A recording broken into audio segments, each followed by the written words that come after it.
Okay. Welcome, everybody. Purple, you got mic access? I do. Can you hear me? Yeah. Excellent. Okay. We've got about 20-something people. Let's give it 3 minutes. We'll give it 3 minutes for others to join. That works. For people waiting, you should read the Forbes article that just dropped. That was many of us are quoted on that one, and it's good reporting for once by a major publication. Do you know how to put a post in the basket? You know where there used to be a basket. Yeah, hold on. I think I can do it from my computer.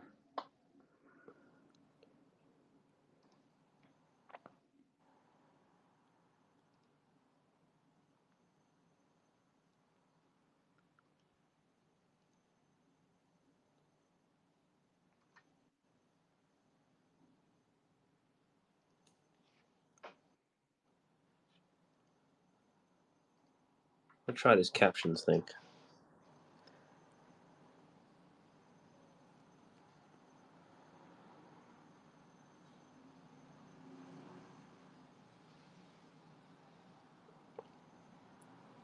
Maybe they got rid of it.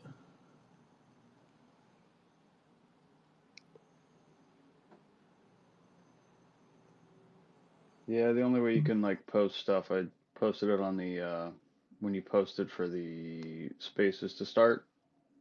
I'll Okay. drop the link to Okay, the so there's article this that thread set with the up payroll. spaces, and I guess Yeah. if you reply to that thread, it comes up. Okay.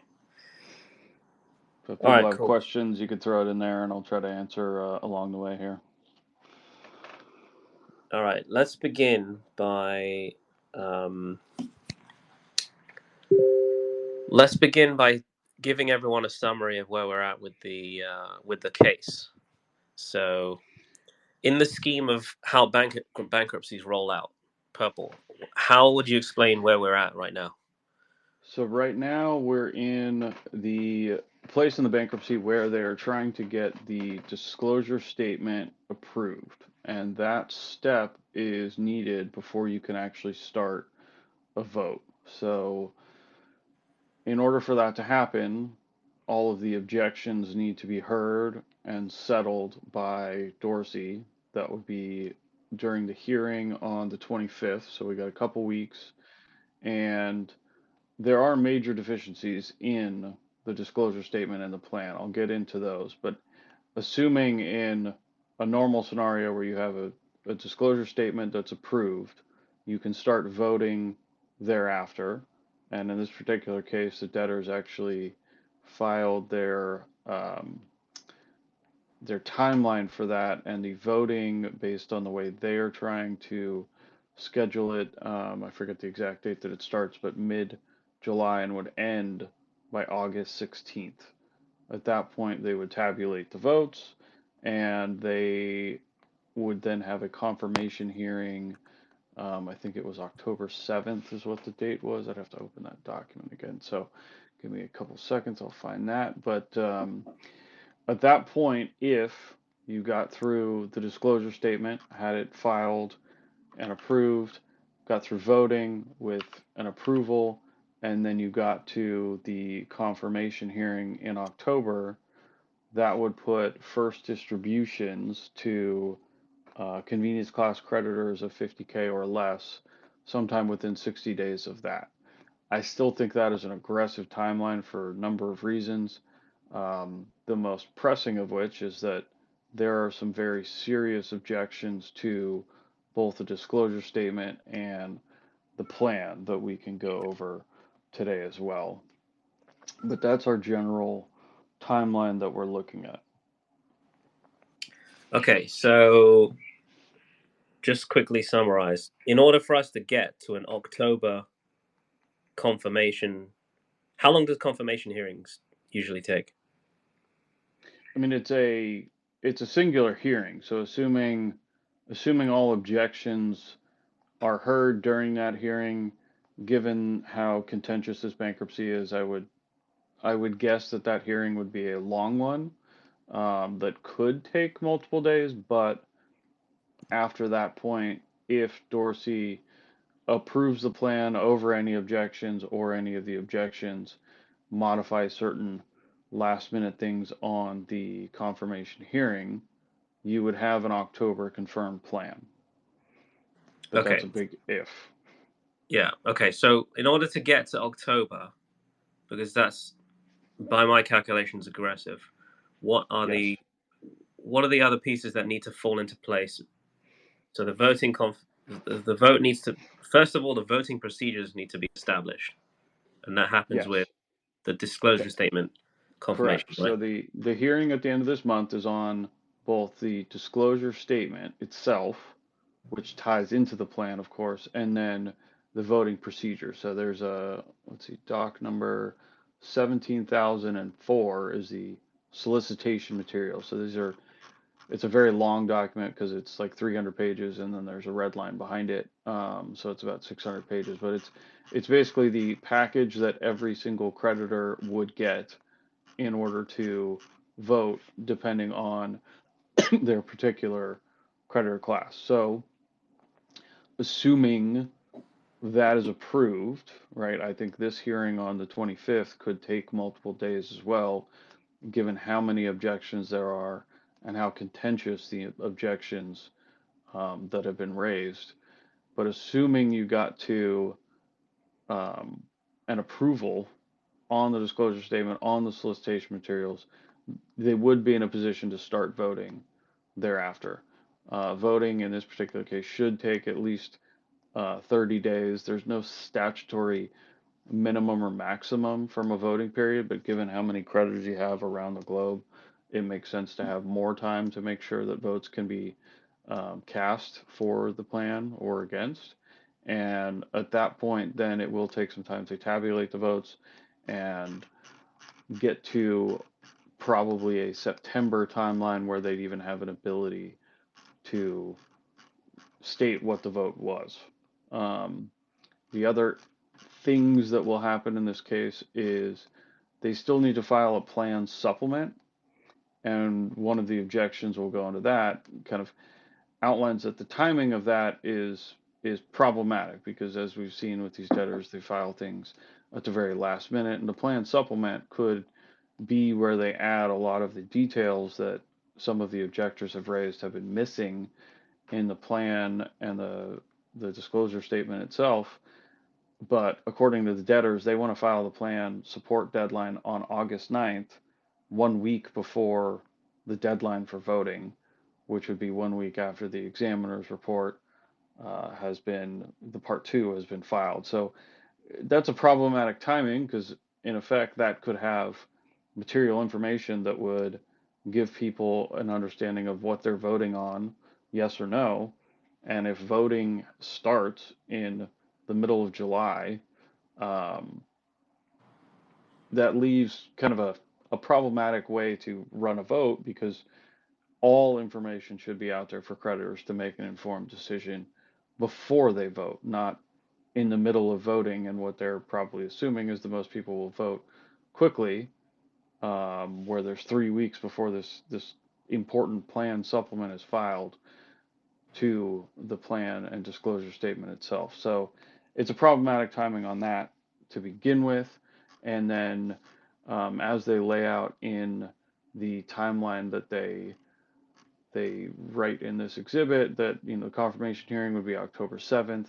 Um, and so let's see, cure objection. So yeah, you'd have some time after the voting for any cures, objections to certain kind of things that could happen during the vote and whatnot before you get to the confirmation hearing. So it's a relatively, I'll call it simple process from here. It is one that will take several months, but ultimately they need to have a disclosure statement that is approved by the court. And given some of these objections, that's not a slam dunk. And so, to give other people here an idea of the landscape of objections here, it's not just the CAHC that have objected. There are, Correct. this There is a are, plan. This is a disclosure statement that's been proposed that is lacking basically confirmability. yeah, it is. So just to start off, proposing an unconfirmable plan is in and of itself a violation of the bankruptcy code. That is actually part of what has been objected here. Um, at least one or two of the objectors have indicated that they argue that the plan has been filed in bad faith, which is a very serious allegation. I mean, you're alleging that the debtors have proposed a plan that is both unconfirmable and that they are doing so without actually doing so in good faith, which is 100% a requirement of actually getting a disclosure statement approved, because the provision of the bankruptcy code that's in section 1129 states that the debtors have proposed a plan in good faith and um, are starting the solicitation process. So that's a very serious allegation that is being raised against the debtors, on top of all of the nuances that are also in the objectors' objections, which we can get into. But it you can't confirm a plan even if you get to a yes vote, is what the gist of an unconfirmable plan means. So what the objectors are saying is that even if the debtors get all the way through to October 7th with this plan and this disclosure statement and got to a yes vote, it can't be confirmed by law. So you would have wasted several months spending all the time, money, and effort to get to a vote that, even if 100% of creditors voted yes, you have a material deficiency in the plan structure because it doesn't conform to the bankruptcy code. That's a rare occurrence, of course. And so these are serious allegations that Dorsey's going to have to address. And one of the objectors, actually, I think more than one, have argued related to the property issue. And so one of the core issues in the way that the debtors are proposing to distribute funds is that if you are distributing stolen property, you're not allowed to do so under the bankruptcy code. And so this large issue that has sat out here for 19 months now, related to whether or not crypto is property of the estate or not, has never been heard by Dorsey. He tried to push that issue last September, um, when he got to the estimation motion, where the debtors in, kind of late December and into January's hearing got the crypto pricing to be reflective of petition date value. However, because that is an estimation, that's not a ruling that crypto is or was ever property of the estate. And that portion of that hearing even specifically said that issue remains outstanding. And one of the areas and the timing where you can object to that is here in the disclosure statement. So I think Dorsey is going to be left with the decision of, he probably will have to rule on that issue one way or the other, because it is the core of this case that, in my opinion, is kind of a judicial malpractice if you've gone 19 months without hearing that issue and having it settled. And based on the debtors, obviously they're saying, oh, well, we've got to this consensual agreement with the Eversheds ad hoc, but that's a limited number of both individual creditor entities, as well as not even a majority of the creditor value outstanding, nor is that actually a settlement or settled law. That is a forced settlement by that group being pushed through the plan. That means, in order to adjudicate that issue, the debtors are trying to just force a vote and avoid that issue, which, according to the objectors, and I would largely agree, is not conforming to the bankruptcy code. And so that's a major issue that, of course, now we're sitting here 19 months later, and that issue still may have to be addressed, as it, Uh, in my opinion, should have been long ago. yeah. Okay, so we know what the judge's plan has been this whole time, to avoid ruling on that, pushing off the lawsuit, uh, and to try and get the vote passed before any decision has to be made on customer property. The problem is, obviously, those of us who don't agree with what the Eversheds ad hoc are negotiating on behalf of international customers, those of us that don't agree with their settlement or their ideas of what they want to trade customer property for, we don't want to. We probably will not accept a plan that is giving up our recoveries to people like the IRS. So, what options do we have then?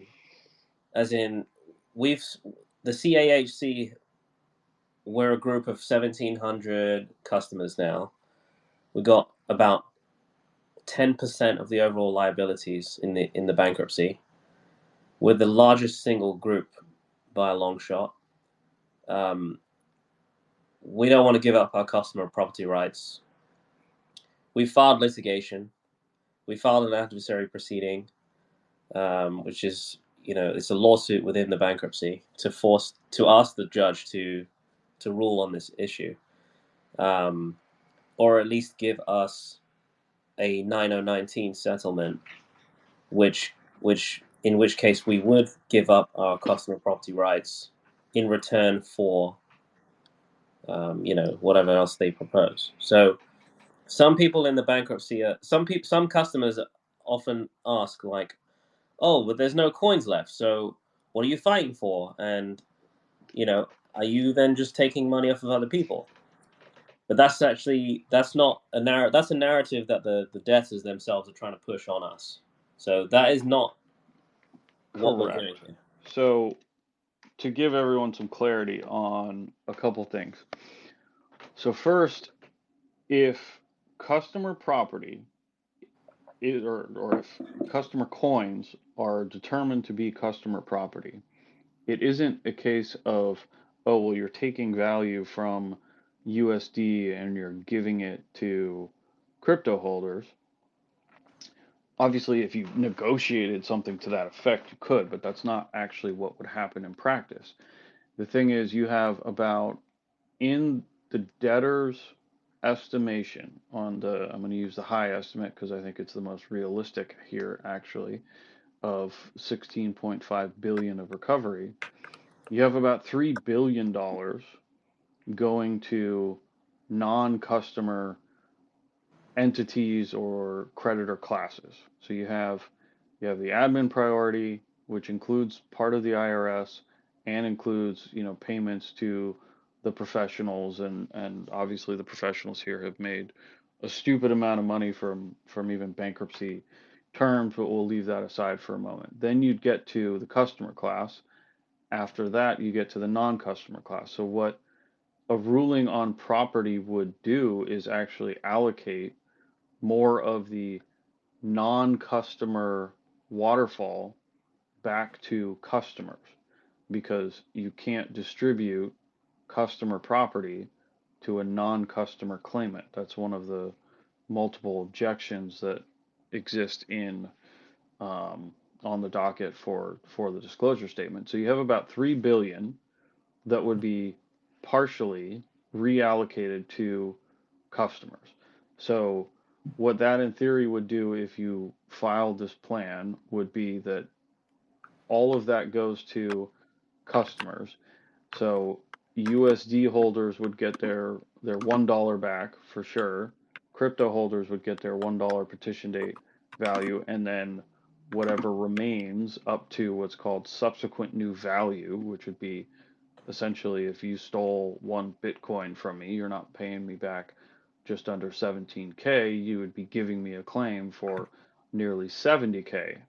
There's no scenario here that's likely where you're going to get a full 70K because there's just not enough funds left to actually get to a point where you'd have all customer creditors made completely whole and then non-customer creditors on top of that.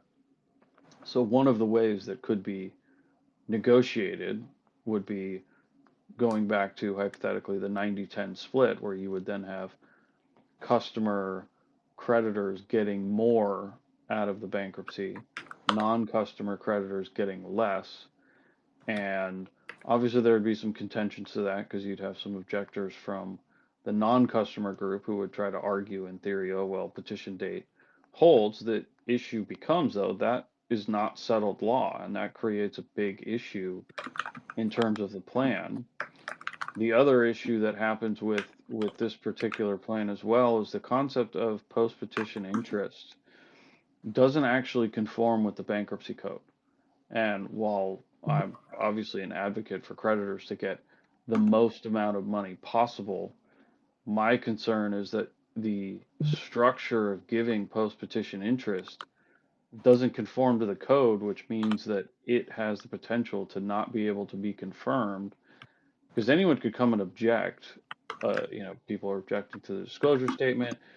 You could have objections to the confirmation hearing that say, well, you can't give post-petition interest to creditors of an insolvent estate. The only way that you can actually issue post-petition interest in a bankruptcy is if you have what's called a solvent debtor.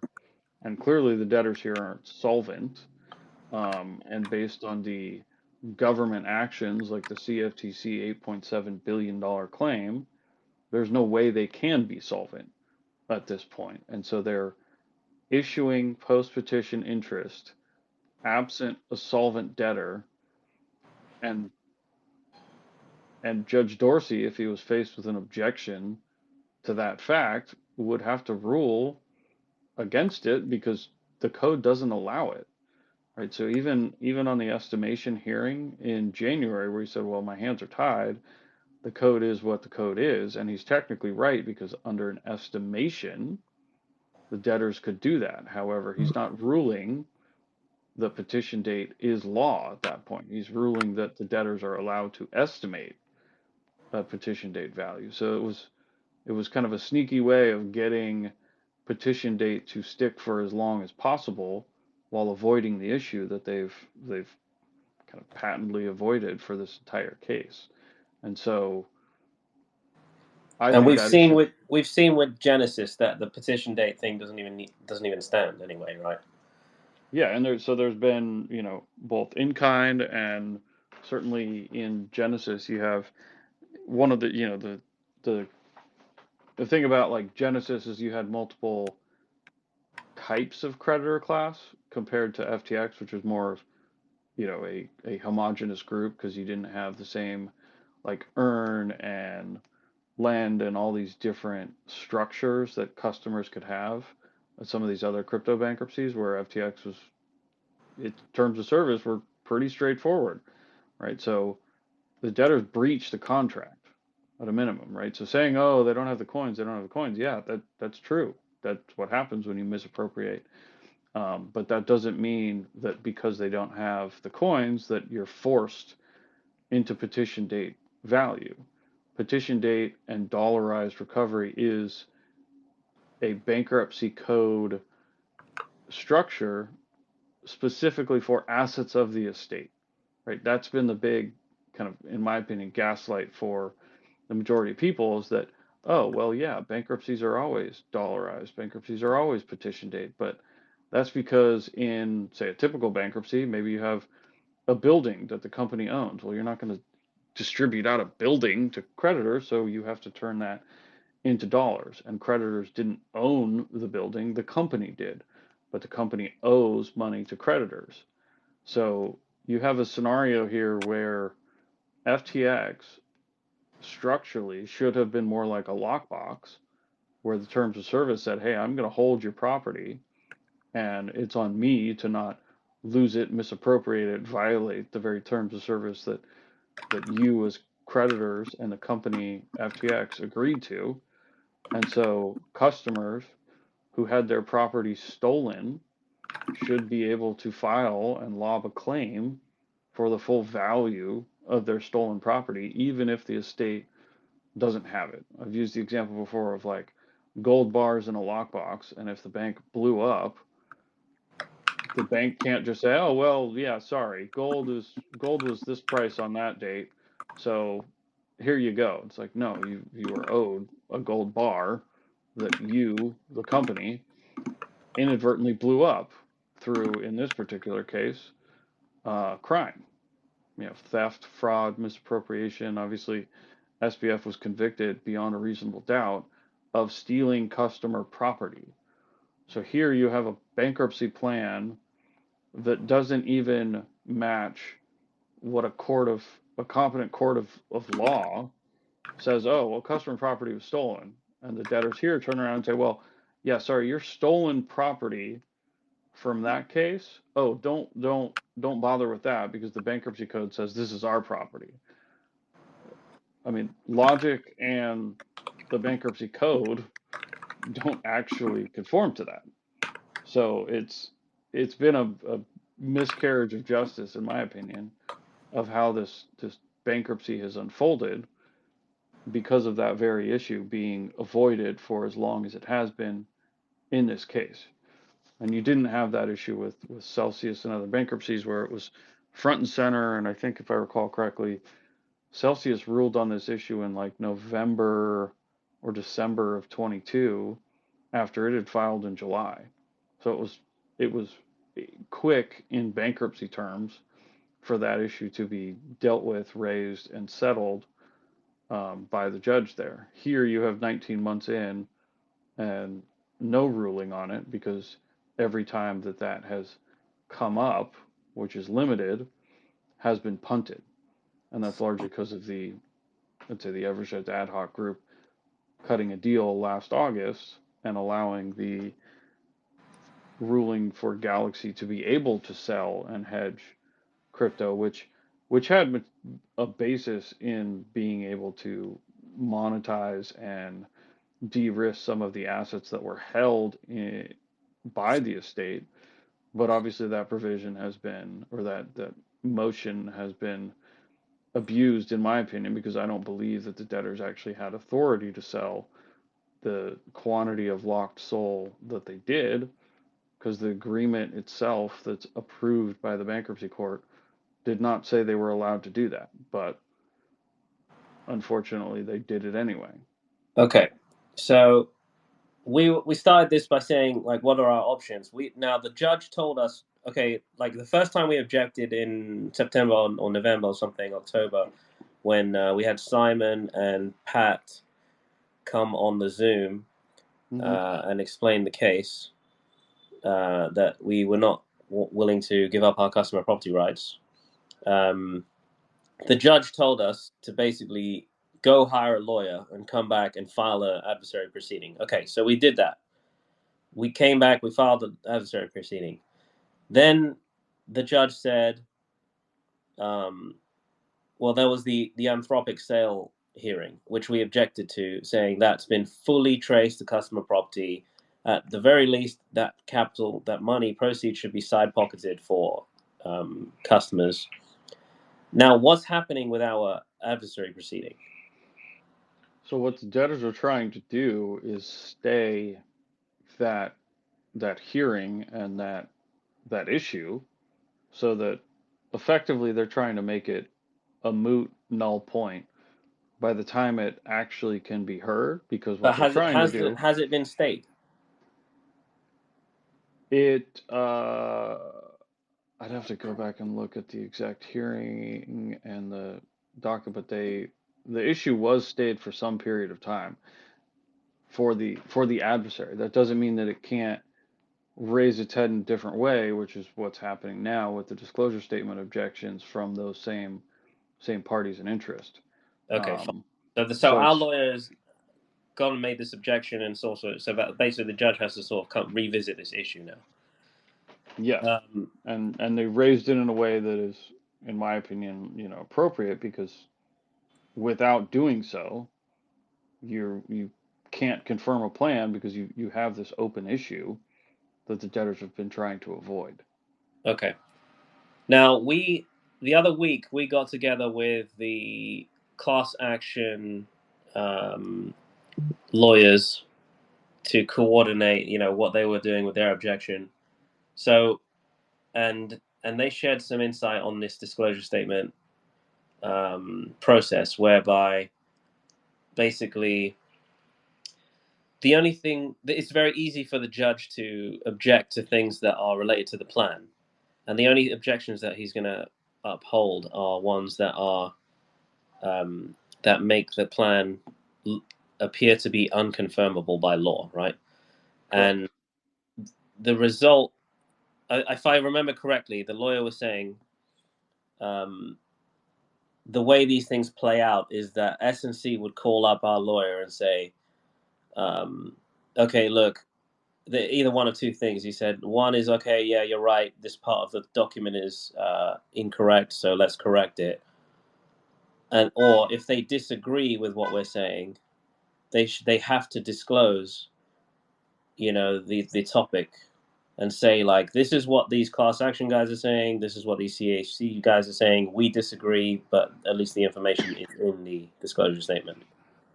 Correct. So the piece of the disclosure statement that nearly every objector raised is on what's called the lack of adequate information.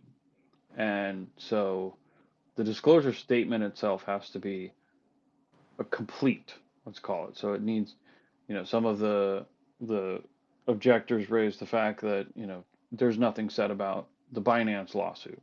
There's not enough information about adversary proceedings, both against other folks, or the claims being lobbed at FTX, right? So the non-customer claims don't have the level of disclosure that's necessary. You also have kind of things that they've avoided, like the hacking incident is basically a non-existent footnote in the plan, um, and those are solvable issues, right? So those don't necessarily go to the heart of a non-conforming or unconfirmable plan, because those can be fixed relatively quickly. And I don't think we've seen the last of the disclosure statement. Um, it's going to be modified over the next 30 days at a minimum, based on both these objections and the fact that it is missing certain important key information. Right. So they don't mention about customer property. They don't mention the actual Anthropic thing that we, successfully objected to last time. Correct. What are some of the other things here? It's You're gonna it post a tweet summary with all the issues, right? With Yeah, a summary of everybody's I've objections. been reading through the disclosure statement in great detail, and I will post something. I gotta find a way to make this as easy to understand, because it really goes into some of the nuances of, like, bankruptcy code, um, and kind of technical details, but they do center around what is being referenced as a patently unconfirmable plan, and that's a violation of Section 1125 of the Bankruptcy Code. You have to file one in good faith that can be confirmed. So the things that, to get back to the original question, the things that can be done, right? That's kind of the important piece here. So, I mean, first off, anyone can vote no on the plan, right? That is everyone's right. You can vote yes or no on the plan. What will happen before we even get to that point is the critical step of the next hearing, where these issues will be raised, and it will be telling to see where Judge Dorsey goes, because they are very technical and bankruptcy code related issues, like I mentioned. So I don't think he can completely avoid them. It's not a disagreement of, essentially, oh, you need to disclose more or less or what have you. It goes to, like, provisions of the bankruptcy code that don't allow the debtors to structure a plan the way that they've structured, and those are big issues, right? So the lack of adequate information is kind of one that there's always a push and pull between the debtors and creditors. If anyone's done, like, mergers and acquisitions work, the disclosure statement really is very similar to a disclosure statement of an asset purchase agreement. When you buy a company, companies have to disclose X, Y, and Z things. Companies want to disclose less. Buyers always want more disclosure. That same nuance plays out in bankruptcy. So that's always a common one, that you didn't mention this in enough detail, you didn't mention this at all. And those things usually settle out, because it's a push and pull of, like, okay, we'll add this, we won't add that. And creditors and the debtors usually get to some level of agreement of what is appropriate. Okay. All right. So Who are the other objectors here? Just to give everyone color on. So This isn't just super yeah, let me biased get from to our my side. list here. This is so you have you have certain government objectors. You have the SEC, the New Jersey Bureau of Securities, the Texas Department of Banking, and the State Security Board. You have two other bankruptcy proceeding objectors in Three Arrows Capital and Celsius are objecting to the plan. You then have objectors that are subject to adversary proceedings, like Layer Zero, um, Maps, and Serendipity Network, which are kind of interconnected. You have the Center for Applied Rationality, which is another, I believe, adversary proceeding. They have a limited objection. And then you have the MDL, which is the class action lawsuits led by Moskowitz. Um, and we have Sunil K here, who is obviously intimately involved in that one. And then you have the CAHC objecting. And so the MDL and the CAHC have similar objections, but they're not the only ones that have raised all of these different um, bankruptcy code issues. Multiple objectors have all. The most common one that has been referenced in all of these objections is Section 1125 of the Bankruptcy Code, which is essentially it is not a fulsome disclosure and solicitation package, and therefore it's deficient. Um, on top of it being, of course, within that provision of the code, it's not a conforming plan. And so 1123 and 1125 are the two most common objections if you want to get into the legal nuance of the actual bankruptcy code provisions that are being objected to. And so All right, cool. that's a long list of Yeah, objectors. there's a lot. Okay, so we have the likelihood is on the 25th, the judge is going to. Well, so from now until the 25th, should we expect Solcom to be reaching out to us and all the objectors to try and modify the plan or modify the disclosure? Um, I would say yes, probably, but I would bet they also, sometime between now and the 25th, will file an objection to the objections. Right. Okay.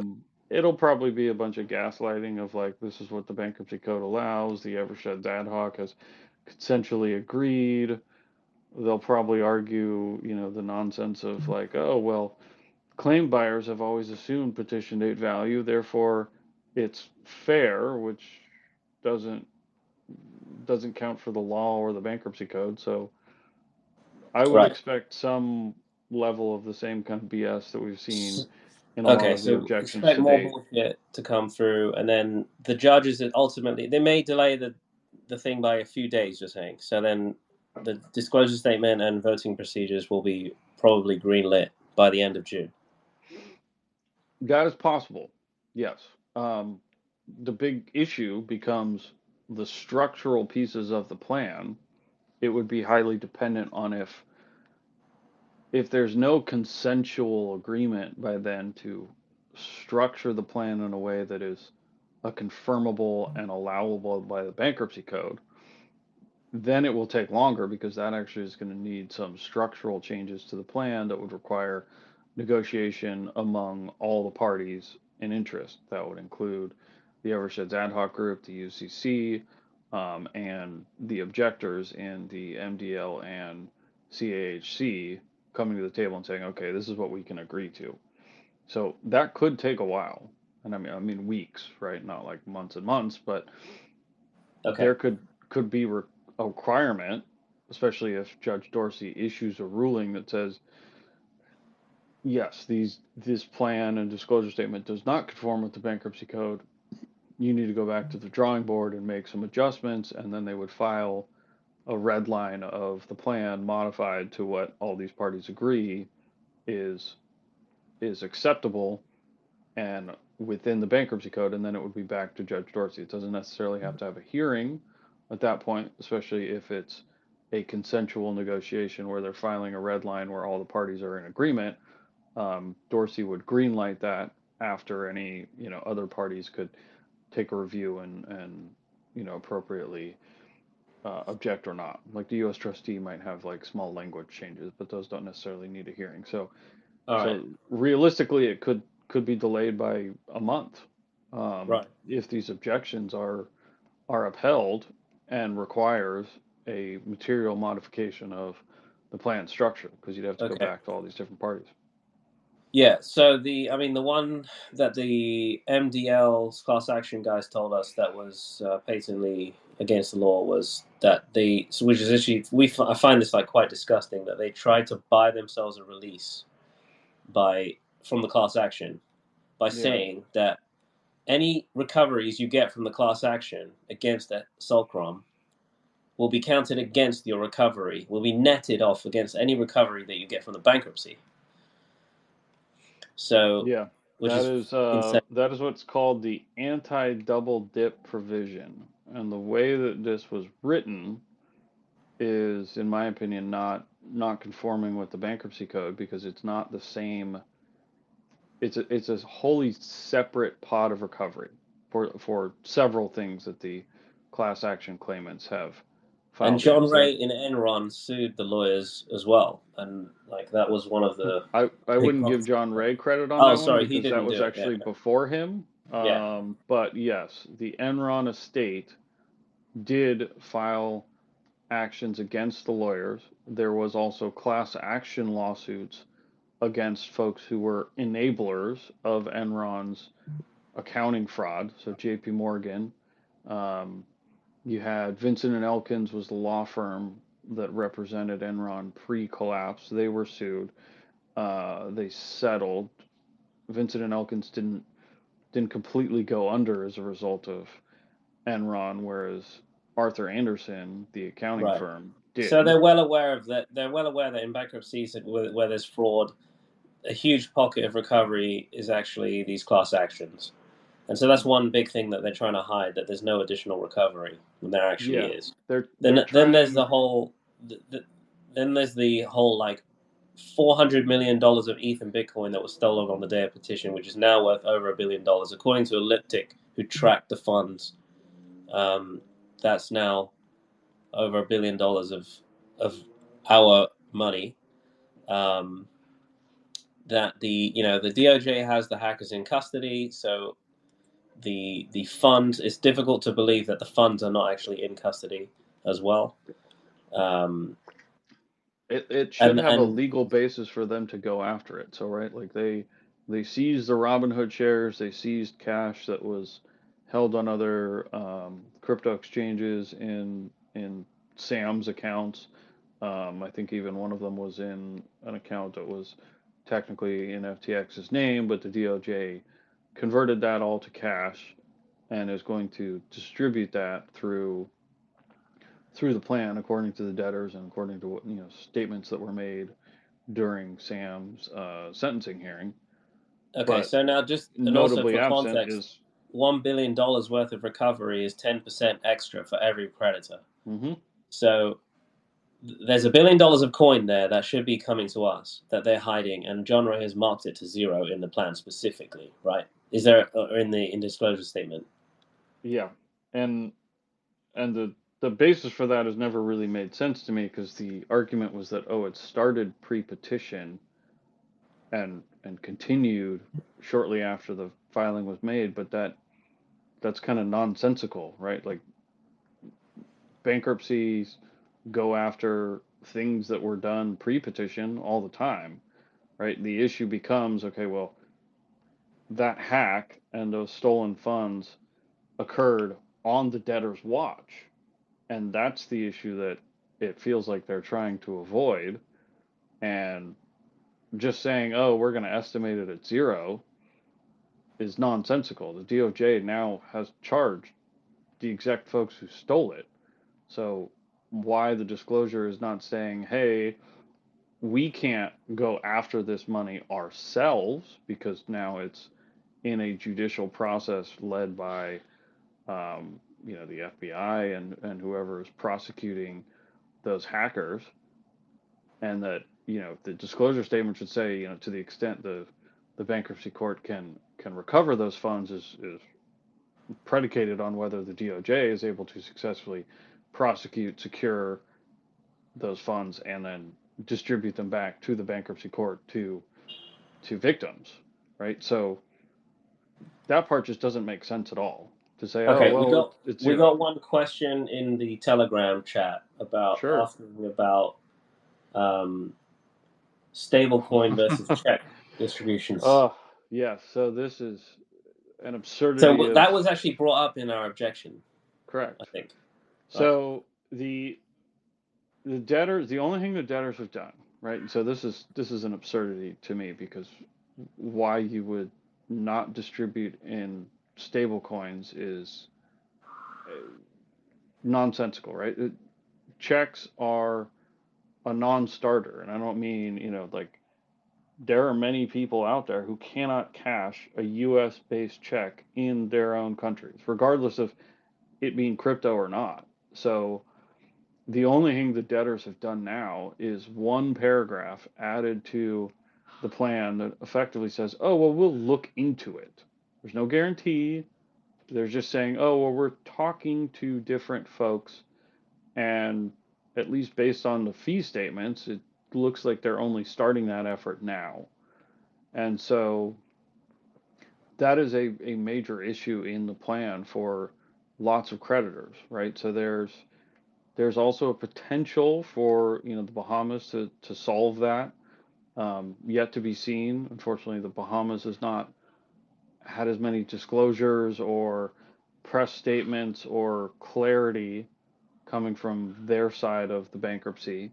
Although I will say that they're kind of working very hand in hand with the debtors, so they kind of let the debtors do a lot of the talking, and they go along. And that's kind of what the settlement between them. So the short answer is the debtors have really done nothing to give anyone any comfort that there is actually a solution on the table to distribute in stablecoins. On top of that, you have the SEC's objection specifically reserves its rights to object to stablecoin distribution, which is absurd.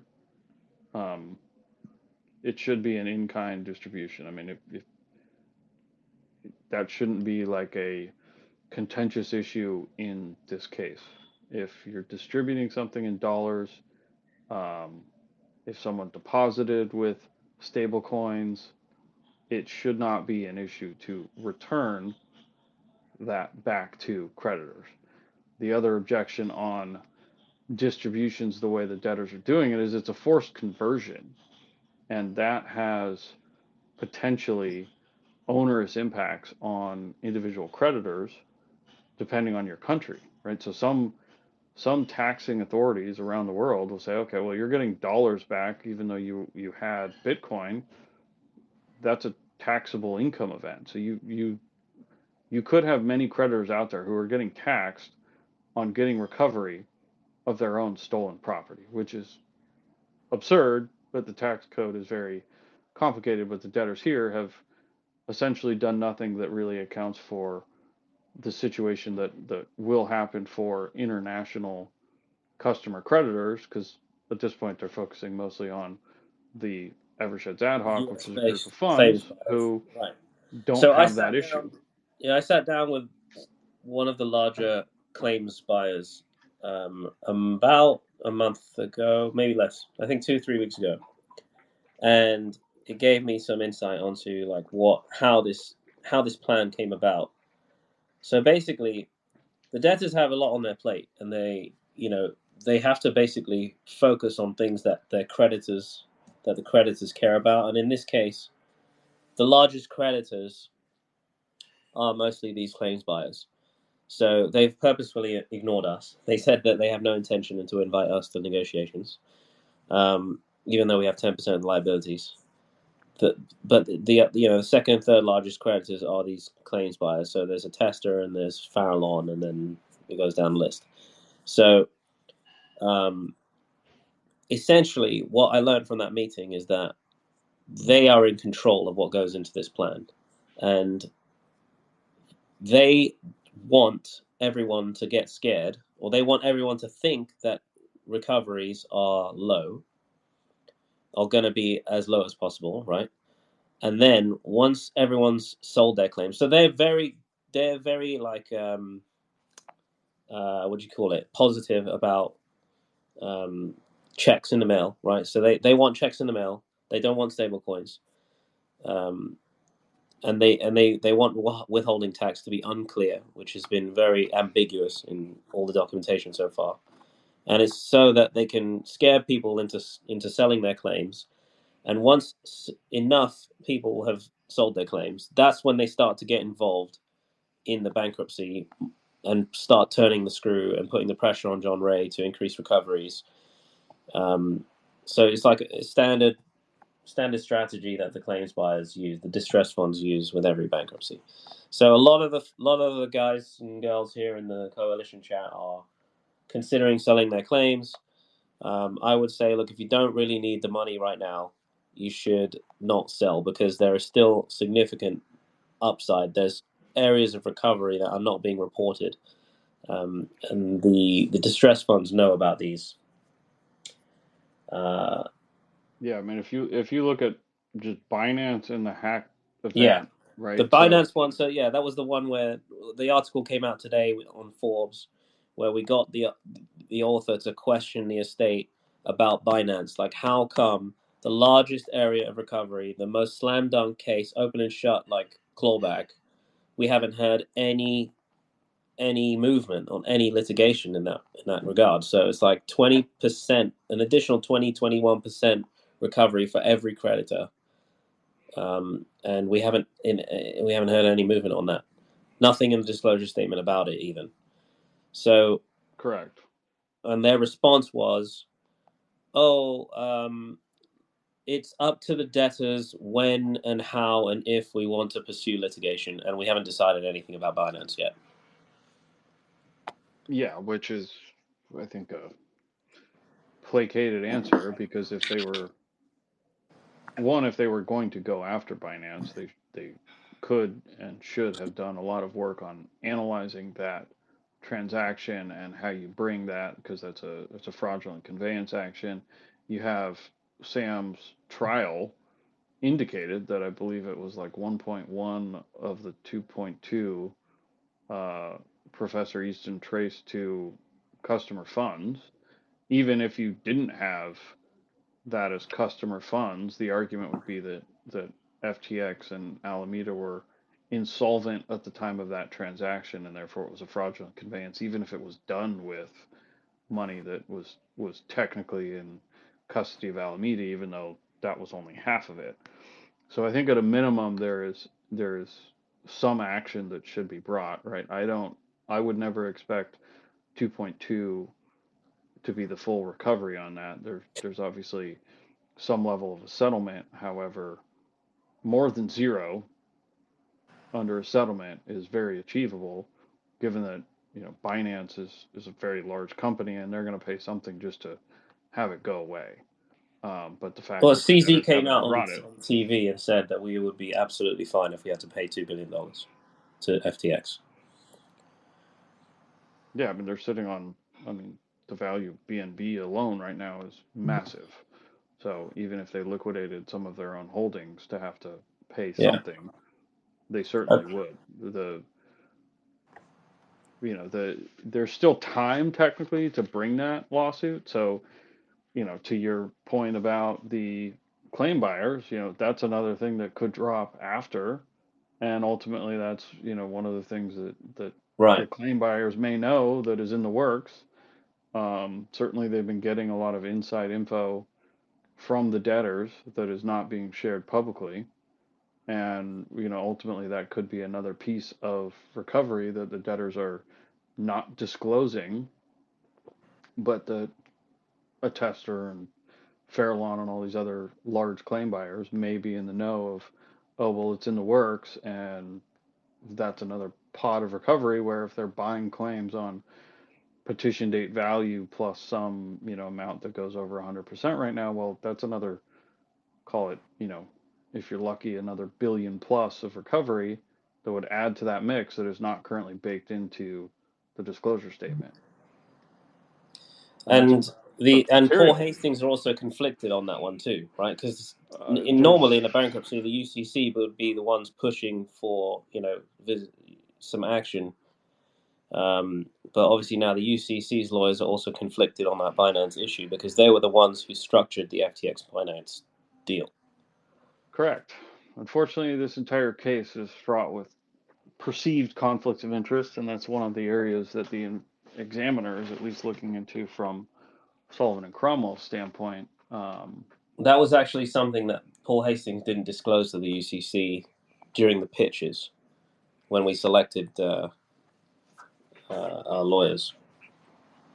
Which is highly unfortunate. Problem So, being is it's too late to do anything about that now, but when you have a conflicts counsel that had some pre-petition work with FTX, you have the UCC lawyers and Paul Hastings who had some involvement in FTX on a transaction. You clearly have Sullivan and Cromwell who did a lot of pre-petition work. okay, Yeah, let's switch gears to the next step after disclosure statement, which is, I think the next thing that's happening is the examiner report's going to drop, right? That's part 2. yeah, and so the next kind of major timelines in the case here are you're going to have the disclosure statement hearing the 25th. You have the debtors attempting to start the voting on July 10th. I think that date will have to get pushed back because I see enough issues with the objections that could delay that starting at the end of July because it was a 10-week period starting from May 20th or 23rd was that hearing. So that puts you to the end of July where the examiner's report will be coming out. And then, according to the debtor's timeline, the voting would end on August 16th, and only 1 week before that would they be filing their planned supplement document. But one of the objectors has argued that, well, no, that needs to be filed Yeah, that was our lawyer. earlier, which I certainly agree with that, considering voting should be done with full disclosures, and that would be a major part of it, considering the disclosure statement as written currently has a number of deficiencies raised in these objections. So then you get through to August, and assuming you had a yes vote, then you have the next few months of getting to the point of a confirmed plan, and then distributions can start thereafter. We've got some questions in the Twitter thread here. So someone says, can you be optimistic? Give us the scenario, realistic worst case scenarios for creditor recovery. I guess he's asking about recovery percentages and timelines. So I believe the high estimate from the debtors is reasonable given my own analysis of it. So the 16.5 billion number is an achievable number, especially considering going after Binance, getting the hacked funds are not even inclusive in that 16.5 now. So let's assume that is a reasonable estimate. You already have the rest of the Anthropic stake sold. You have a number of cryptos that are still held by the estate that will be sold off. You still have the remaining venture assets that will be sold off. And at that point, you will have converted a large amount of the estate into cash. The debtors themselves are estimating that they'll have 13 billion in cash by the end of October.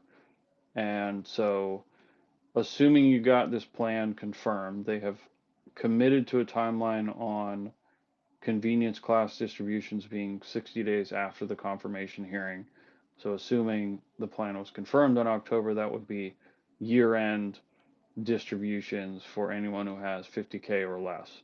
And that would effectively pay out 118% of your petition date claim at that point, assuming the 9% interest sticks.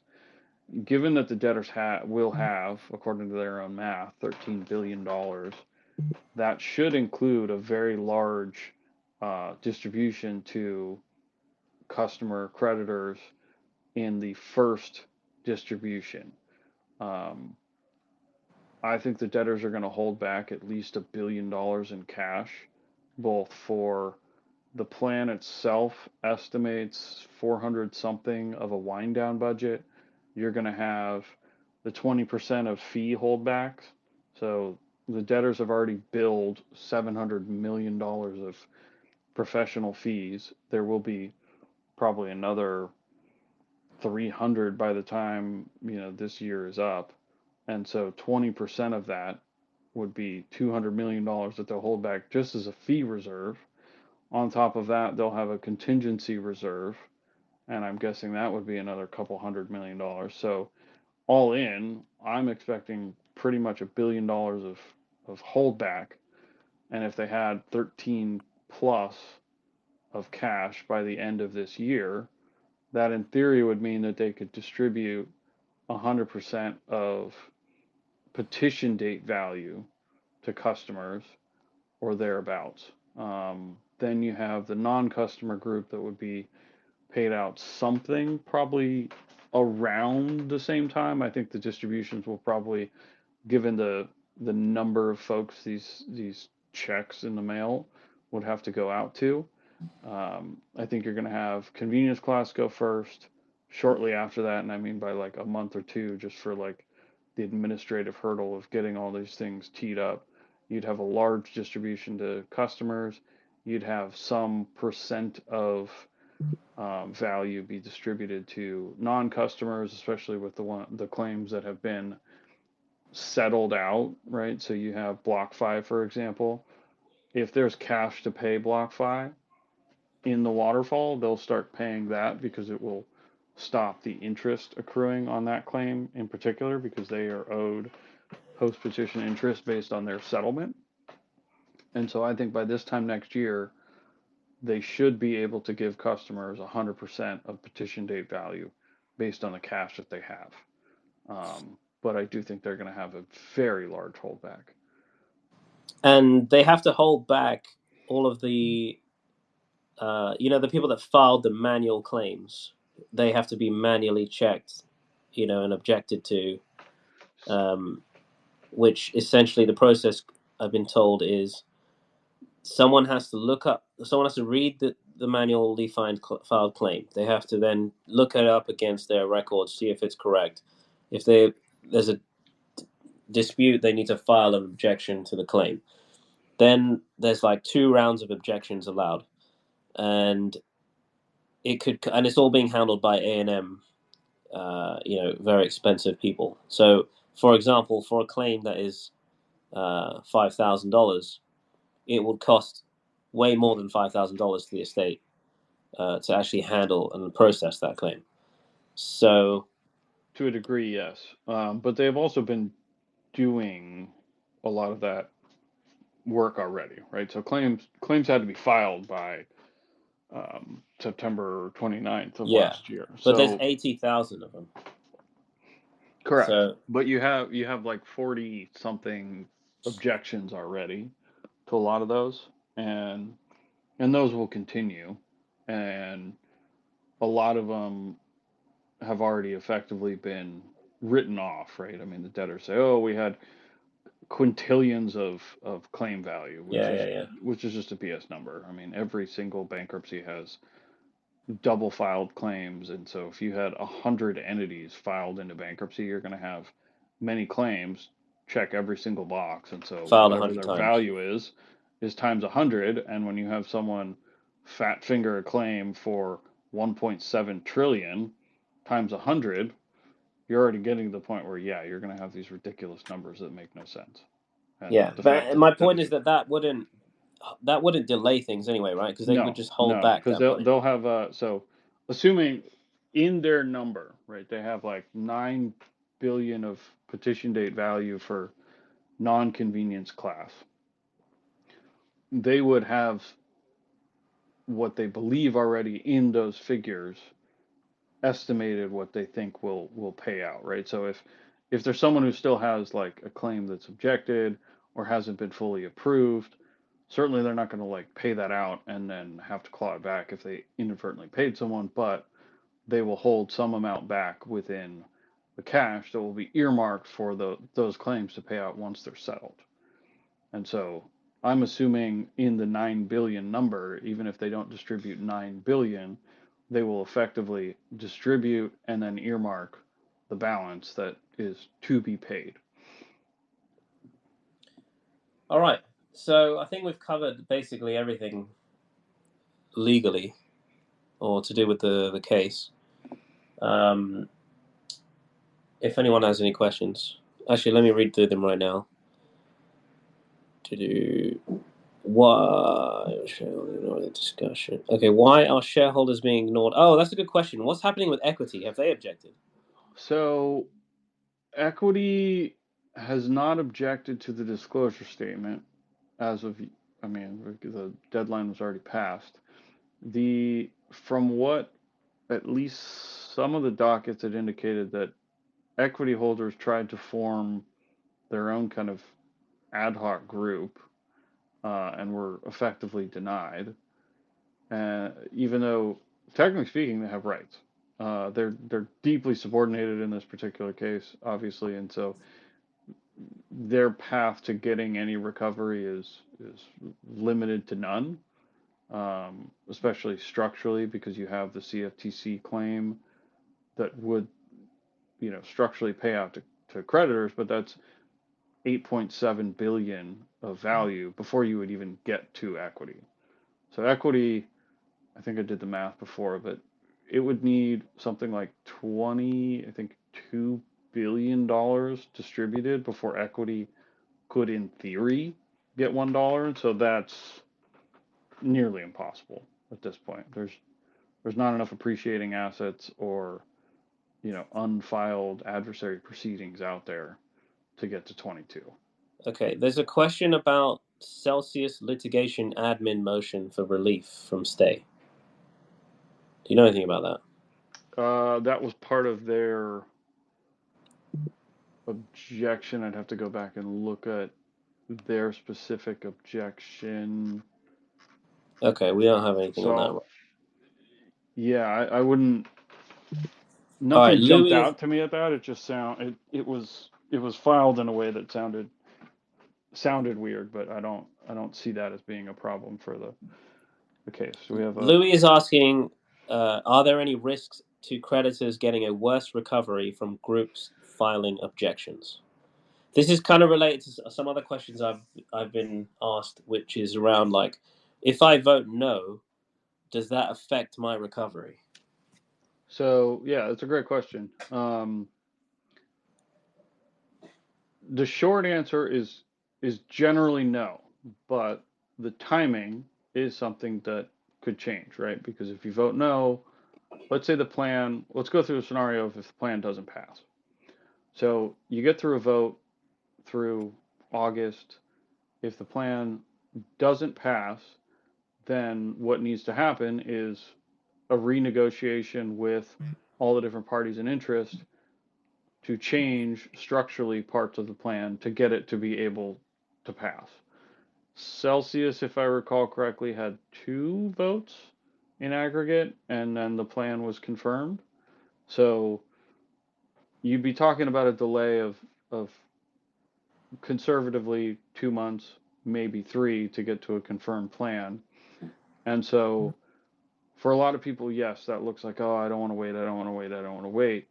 However, I will caution everyone that under the current plan structure, you're giving John Ray, his existing board, and Sullivan and Cromwell full reign, right? There is very little governance in this plan. And despite the debtor's statement of, oh, it'll still have to go through the bankruptcy court and all of this stuff. Well, we have 19 months of experience, so look at what has happened to date with an ability to have the UCC and other objectors in the mix and parties who can be a check against what the debtors are doing. Those parties go away. You don't have a UCC. Certainly the ad hoc group isn't technically going anywhere until they get paid back. But if you have John Ray and his existing board, there really isn't And they've much. already demonstrated that they're willing to break essentially go like bend the law and like especially what Correct. they did with Ledger X. So imagine what they would do without any oversight whatsoever. I So mean, I don't think yeah, the in sale my of opinion, Lock anything. Solana was under the Yeah, the code. Log Solana thing was insane, and they're basically saying, oh well, Galaxy is our fiduciary, so whatever they said is actually the maximum best price we can get for the soul. So they're kind of hiding behind it, and the Galaxy is obviously like, okay, well, yeah, well, we'll buy it. Sure. Um, But even even if you said that that was the best price, I've read the agreement cover to cover. They're not allowed to sell it to Galaxy. right. Like it didn't matter. So like Perella Weinberg would not have been allowed to buy Anthropic. Period. That's just it's a duty of loyalty, duty of care, and even the Self dealing. agreement only allowed Galaxy to be a buyer of the assets if they were the sole market, Right. and they weren't the sole market. So do we? Can Obviously, we? Are the other actions against the Galaxy preserved? uh, right now, no. That's Okay. one of the problems. They're an exculpated party. They would get the broad releases under the plan, and so Uh, the only way that that can be overturned would be if that's an actual violation of law, which it could be. I mean, it's a little bit of a weird gray area because it's crypto, but if if those were securities and it was Perella Weinberg trying to buy them for themselves, that wouldn't be allowed. But it's crypto and they have this convoluted agreement that never actually got objected to in terms of being able to sell 1.8 billion of coins, including 1/3 of that, to Galaxy as the investment advisor. Um, I'm not sure it was lawful, to be honest, and it may never see, Judge Dorsey's, you know, having to rule on that fact, but I think that is a transaction that may not have been lawful. okay. Um, Now there's this. Actually, I have a question, Mr. Purple, although I know your Sure. real name. Mr. My real name is Kyle for anyone who cares. I'm yeah, keeping my last name undoxed at the moment, but I do have a yes. real name. I am a real person. So, in terms of, I think a lot of people probably have similar questions in terms of exculpated parties. Um, if we vote no for the plan and the plan actually passes, um, are they still um, are they still released from third party lawsuits? So the short answer would be in the current structure of the plan, largely yes, because the releases are broad, the exculpation is broad. Sullivan and Cromwell is not an excluded party, nor are others like Galaxy. And so the only narrow way to get through that would be if it was a violation of there's the carve out of gross negligence, willful misconduct, or fraud and any violations of law, right? So you would have to get to the point where you have proof that they violated the law, and that's obviously it's a much harder legal bar. Even getting to the point of gross negligence is a high legal bar. Right, absolutely. And also, a second question. In terms of, I know right at the beginning of the talk you mentioned it's extremely serious when they propose a plan which is unconfirmable.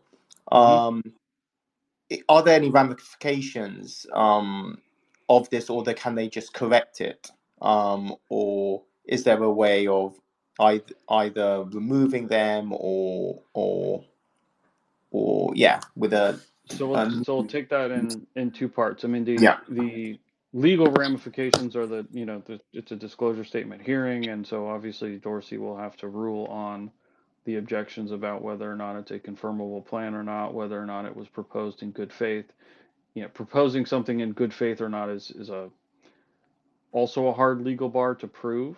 Whereas, proving that the plan itself doesn't meet the bankruptcy code is easier. It's a little more of a black and white issue on that. So that's where that will be heard. I don't know of any cases where a debtor actually had any like ramifications for filing an unconfirmable plan in bad faith. Because obviously, when things like that arise, then the plan gets modified and ultimately will eventually pass or get crammed down. So I don't know of any debtor that's actually gotten any kind of like penalty punishment for filing a plan in bad faith. Getting rid of the debtors here is almost a zero possibility. And I mean, like, I wouldn't be betting in Vegas on that one at all, because the only way that that happens is if somehow the examiner found really bad things, which one would think he would have already found some of this stuff. And at that point, the only way to remove a debtor is through what's called a trustee motion. And at this point, any creditors bringing that motion would be squashed. And so the only credible party who could bring something like that would be the U.S. trustee. And that's a unlikely scenario here. So unfortunately, S&C is here to stay with John Ray. However, voting down the plan can modify that to ensure that creditors have both a seat at the board, can decide who the plan administrator should be. It is worth noting that John Ray was not he didn't run the Enron case. He ran the Enron wind down estate post confirmation. So it's not necessarily the case where a CRO, or in John Ray's case, the CEO here, would continue on in the case. And the argument that, oh, they know the debtor's operations, or what, I forget the exact wording that they had, well, that's a little bit nonsensical because there's almost nothing left, right? So you'd have Perella Weinberg or someone else monetizing the rest of the assets of the estate, like the venture portfolio. You'd have lawyers going after all of the litigation that has happened and any litigation that would be filed. And so that doesn't necessarily need someone like John Ray at the helm. That is a wind down trust that can be managed by any bankruptcy professional who primarily would be focused on litigation, because that would be the majority of what is happening in the case. And that the continuity there is not as big of a deal as people make it out to be, or the debtors make it out to be, considering it's very common for someone else to come in and take the helm of a wind down trust. Got it. Yeah, and absolutely. Okay, so yeah, I guess to some extent, John Ray could be removed. Like it's unusual for the CEO to be the same CEO in wind down as well as in the bankruptcy estate. So he potentially could be removed, right? Yeah, you could have a plan administrator selected by the UCC and the ad hoc, who would be in charge of the post confirmed bankruptcy estate, and that's common, right? So that would be one area. The other area would be in governance. Creditors, as it stands now, have no seat on the board of this wind down trust, so they have no say in terms of a vote on the board for someone representing your interests. The existing board, obviously, they have a fiduciary duty, but is not made up of any creditor party. And the other piece that the debtors have put in there is this advisory committee. However, that advisory committee isn't, one, guaranteed to be formed. Two, even if it is formed, has almost no say in anything. It's more of a advice party that doesn't actually have an ability to vote, squash, or do anything. And on top of that, the debtor's wording in the plan states that that advisory board can't even be made up of creditors. So it's a very odd structure to have a plan that is filed where at this point it is all unsecured creditors that are left, and those creditors have no representation in the governance at all. And that would be very concerning to me if I were a creditor with above 50K in claims.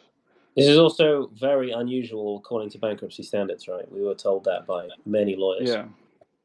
And you can even see in just like the Celsius case, for example, the creditor, the UCC runs that case, and there like several people are from the UCC have been appointed to the oversight board. Yeah, and that's very common because in most bankruptcy cases you have like secured lenders and you have all these folks who are higher up in the waterfall. Well, once you get to a confirmed plan, often you have some of those creditors are actually paid back along the way, right? So like if you had operating assets and sales and you had like, let's say a mortgage lender, we had this on our case, we had a secured lender, they got paid back within the first 9 months of the case, and they no longer were part of the bankruptcy case. And so once you start getting those people out of the repayment waterfall, well, then all you have left are unsecured creditors, and it's very common for them to take over the governance, including, say, like Paul Hastings taking over some of these lawsuits. Obviously, they're conflicted on Binance, but they can be the ones to pick up and run with adversary proceedings, and oftentimes that's what the UCC lawyers want towards the end of a case, because that's where they would earn their fees to manage the case out to the end. But here you have the debtors trying to maintain complete control of this estate until it's dead and buried. Okay. Now, one of the things that I would say the CHCs wants here to be fairly represented to have creditors be fairly represented in the plan is, for example, our subsequent new value claims to be allowed, first of all, right, beyond petition date value, just like the Genesis claimants were given those distribution principles. In fact, some of the same claims buyers who are active in Genesis are the same ones active in FTX and fought for the in-kind distribution principles in Genesis and fought against it in FTX. So that would just mean that if you look at the Genesis waterfall, USD holders are made whole. Then it like filters down to Bitcoin holders, and then ETH holders, and then like alt shitcoin holders, and then there's like the IRS and all of the other like non-customer stuff. So all we're saying is basically we want to insert a layer in between, where the exact same waterfall as we are today. So like if you're getting 118% USDC, fine, keep it. But any additional recovery should accrue to those who are not yet whole before the IRS gets it, right? Because the IRS here are sitting on an additional 645 million on top of that 200 million they're getting. Why should the IRS get paid before Bitcoin holders are made whole? And I would agree, because they're victims. And so it's a perverse outcome here where in the waterfall, by attempting to force petition date value without it being settled law, if you get to 16.5 billion of distributable proceeds, and arguably that could increase if you do go after Binance, then the IRS is going to get its 685 million plus 200 for an entity that did $1.5 billion in revenue and arguably didn't have the level of profits that would ever justify nearly $1 billion of taxable income, even with penalties. The state of Texas's objection says that they themselves have an $840 million claim, which I don't know what for. And so it's a perverse outcome if the U.S. government takes a massive pound of flesh out of the pockets of victims. And that's a structural issue with the plan that could be rectified with a ruling that property is not, customer property is not property of the estate. That would alter the waterfall. And so that's part of why the fight is still worth it, even though, saying, oh, the coins aren't there, it's a value distribution.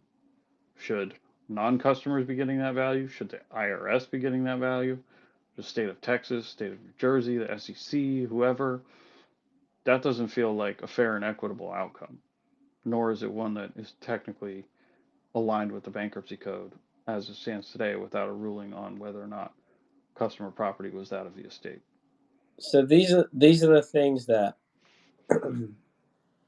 as the plan is written, and there's no creditor oversight post-plan, then there's no incentives for John Ray and Solcrom to maximize the remaining value. And so without creditor, in my opinion, the creditor oversight and the governance issue is the most important issue of this plan. So I would agree. Because anything written in the plan can just be basically erased by John Ray on a whim, Well, so if he feels like not doing something, like you voted on something, if he feels like, oh, it's like too difficult to do it, like we can't do stable coins, we talked to so many suppliers and we just think it's too complicated, we couldn't do it. So yeah, and unfortunately, there's also provisions in the plan that give them unilateral authority to do things after the plan is confirmed. And so Celsius is also a cautionary tale here, because there's been litigation that has come up in Celsius post confirmation, including the fact that many people were promised their distributions by a certain time that have not, months later, and now they're having to sue the post-confirmation estate, and that creates both delays as well as a harder path to actually get some of those issues heard, because you've now gotten to a confirmed plan where they modified it at one point in Celsius and said, oh, well, this isn't a material modification. We don't have to revote. We don't have to do anything. And you had folks sue and object to the fact that their interpretation was it was a material change. Here, the debtors could make a material change, and they'd have the authority to, and they would be able to.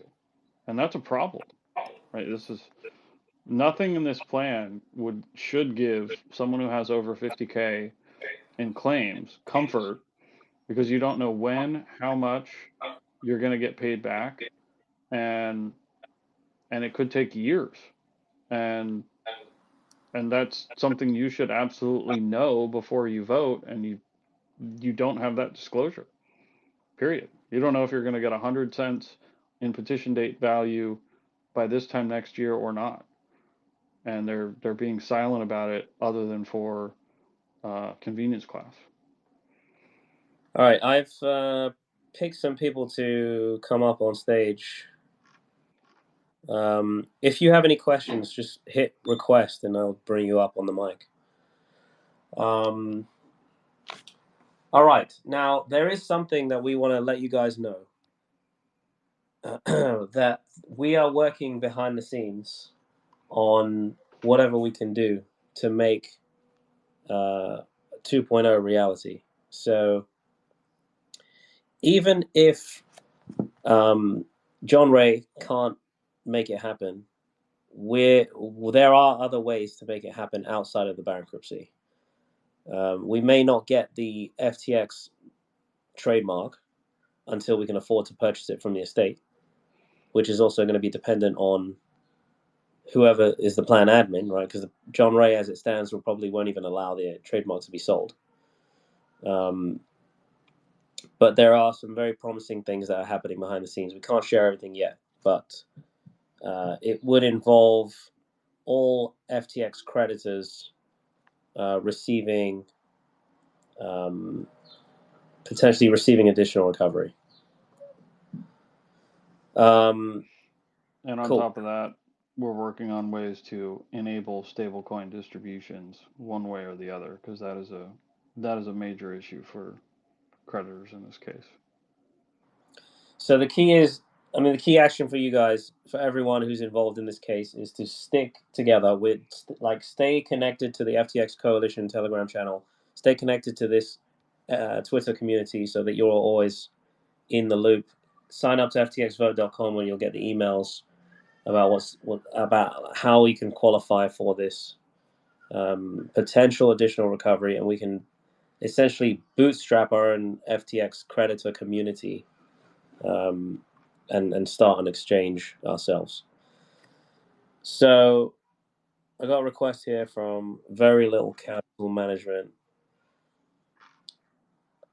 Don't forget to unmute yourself. Hello. Yeah, we can hear you. Hey guys, thanks so much for doing this. Really helpful. So 2 points. Number one, in the Moskowitz objection to the disclosure statement, he kind of suggests some dispute over where, the distribution of certain assets might occur in the class action versus the bankruptcy, especially to some of the funds. I believe you referenced in sub funds that the government has disclosed that they hold, like the proceeds of the Robinhood shares. Do you guys have any view or preference on which proceeding those assets are distributed in? And then just the second point is the Celsius litigation administrator's motion for relief from stay. They're seeking relief for people who withdrew, who the Celsius administrator holds preference actions against. They're actually seeking for those people who then use those preference proceeds to create FTX or deposit funds at FTX. They're seeking to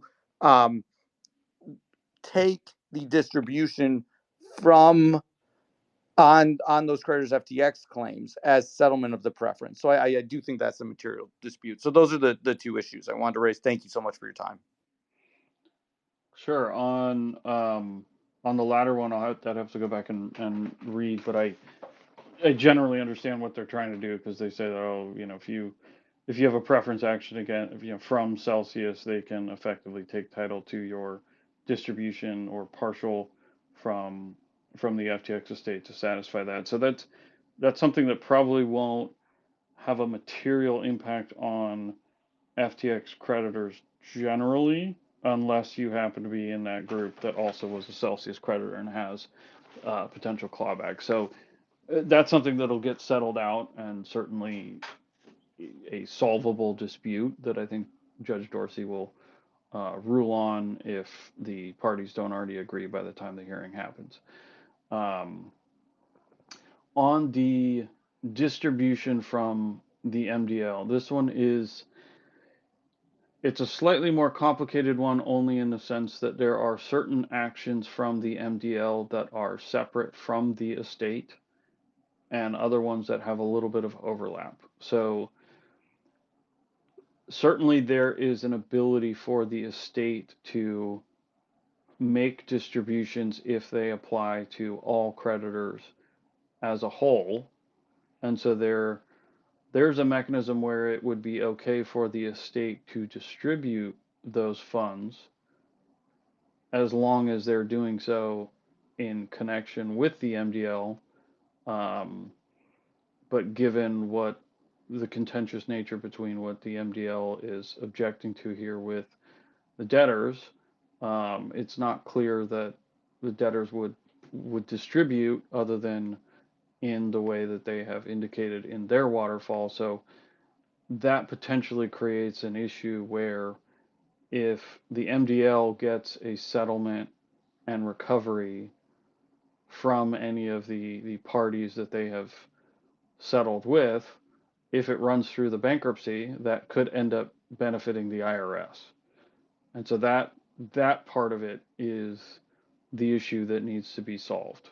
And I don't have an answer for what is the best solve there, But ultimately, the MDL is representing, customer claimant interests, and the parties that have joined in on that lawsuit, and the beneficiaries would also be, customers via that, even if they haven't signed on to that action. However, as we mentioned earlier, the anti-double dip provision presents a large problem to that, because it's basically saying, oh, well, if you get money from that, we can withhold your recovery from the bankruptcy. And the language around how the debtors can do that is extremely vague. And that creates a problem where someone who happened to be, part of that lawsuit could have their funds from FTX withheld, because the language says, oh, sufficient evidence is like one of the undefined structures of whether or not the debtors can withhold money from recoveries from the MDL or not. And that's going to be a contentious piece, I believe, of the hearing on the 25th. Thank you. And just one point I'd like to touch on, last point, is I do think in their objection, they're also suggesting that certain the assets that the debtors are suggesting they're going to distribute through the Chapter 11 are actually assets that they believe they should distribute in the MDL. So it could reduce recoveries in the Chapter 11 if they're successful. Yes, on a technicality. I mean, from a customer standpoint, it wouldn't be reduced, but from what goes through the bankruptcy waterfall, yes. Okay, before we get to Kai, we got one in the chat that says, how does the vote affect FTX EU customers? So if you are a creditor, very specifically of FTX EU Ltd, which is the Cypriot entity, so you would have either signed up to FTX as a European citizen after March of 22, or you migrated over to the FTX EU platform. Your recovery and process in this case is wholly separate. So you wouldn't have a vote. You wouldn't be receiving distributions through the debtor estate, either in the US or the Bahamas.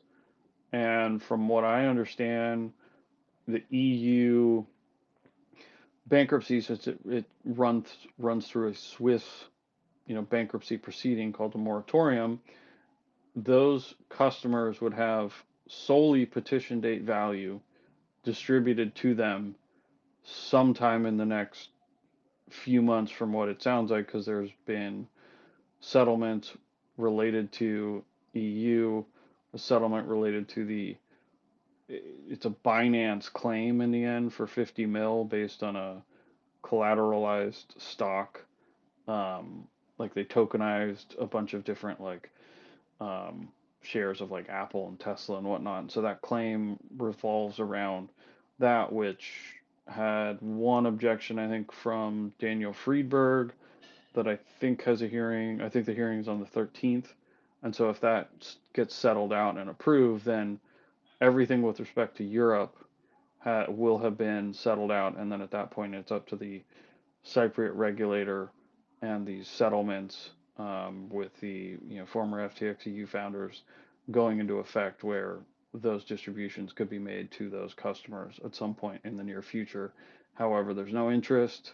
There's no additional pieces to the U.S. or Bahamas bankruptcy, and so they're kind of stuck with what they get from that process because it's running through a Swiss court proceeding. All right, Kai, can you unmute yourself and welcome? I noticed that you're quite active on Twitter, so thank you for engaging. Thanks for everything that you guys do. Much appreciated. Sorry if this has been answered. At least I didn't understand it if it was. Regarding property rights, again, sorry to keep going at this one. I just want to know how likely, is it that the judge isn't going to rule on property rights and be able to leave it unanswered and have a plan approved and be able to move forward from here. And I'm kind of wondering, is there a timeline that is likely where this has to be ruled on and dealt with finally? Thanks. So I don't have a crystal ball.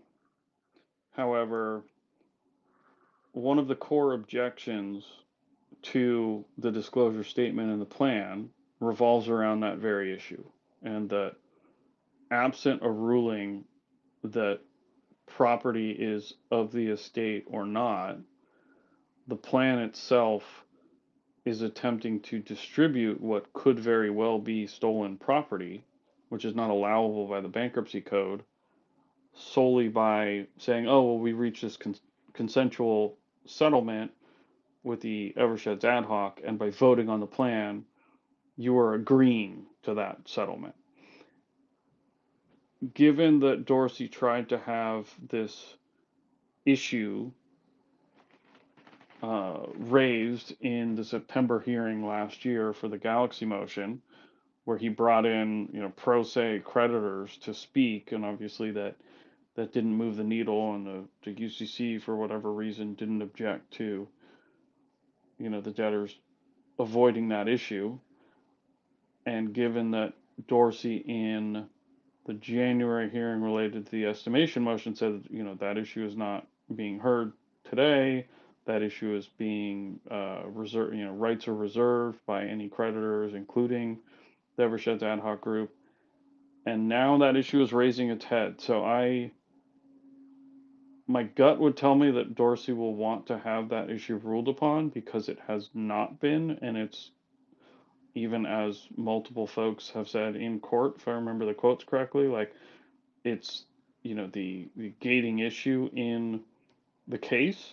And I would think, based on Dorsey being the judge ruling on this, that he would want his ruling to stand, not a partially consensual issue being raised and try to put it to a vote. So I think it's going to have to be heard. Time will tell. A couple weeks, we'll find out. So assuming that does happen, then that would mean that after that hearing, the issue would have to then be, have a special hearing, and the objectors, for the fact that these are property of customers and not the estate, would have their day in court, and the debtors would, of course, come in and say, no, it's not, for X, Y, and Z reasons, which is a little bit odd considering that a different court of law ruled that customer property was customer property and was stolen by FTX, and ultimately Sam was the responsible party who was convicted for that. So I think it's an issue that needs to be solved, because it relates to whether or not it's legal to distribute that property through the plan or not. And that's a core issue in this case that has only held over the entire case like a storm cloud. So I think it'll be heard, but time will tell.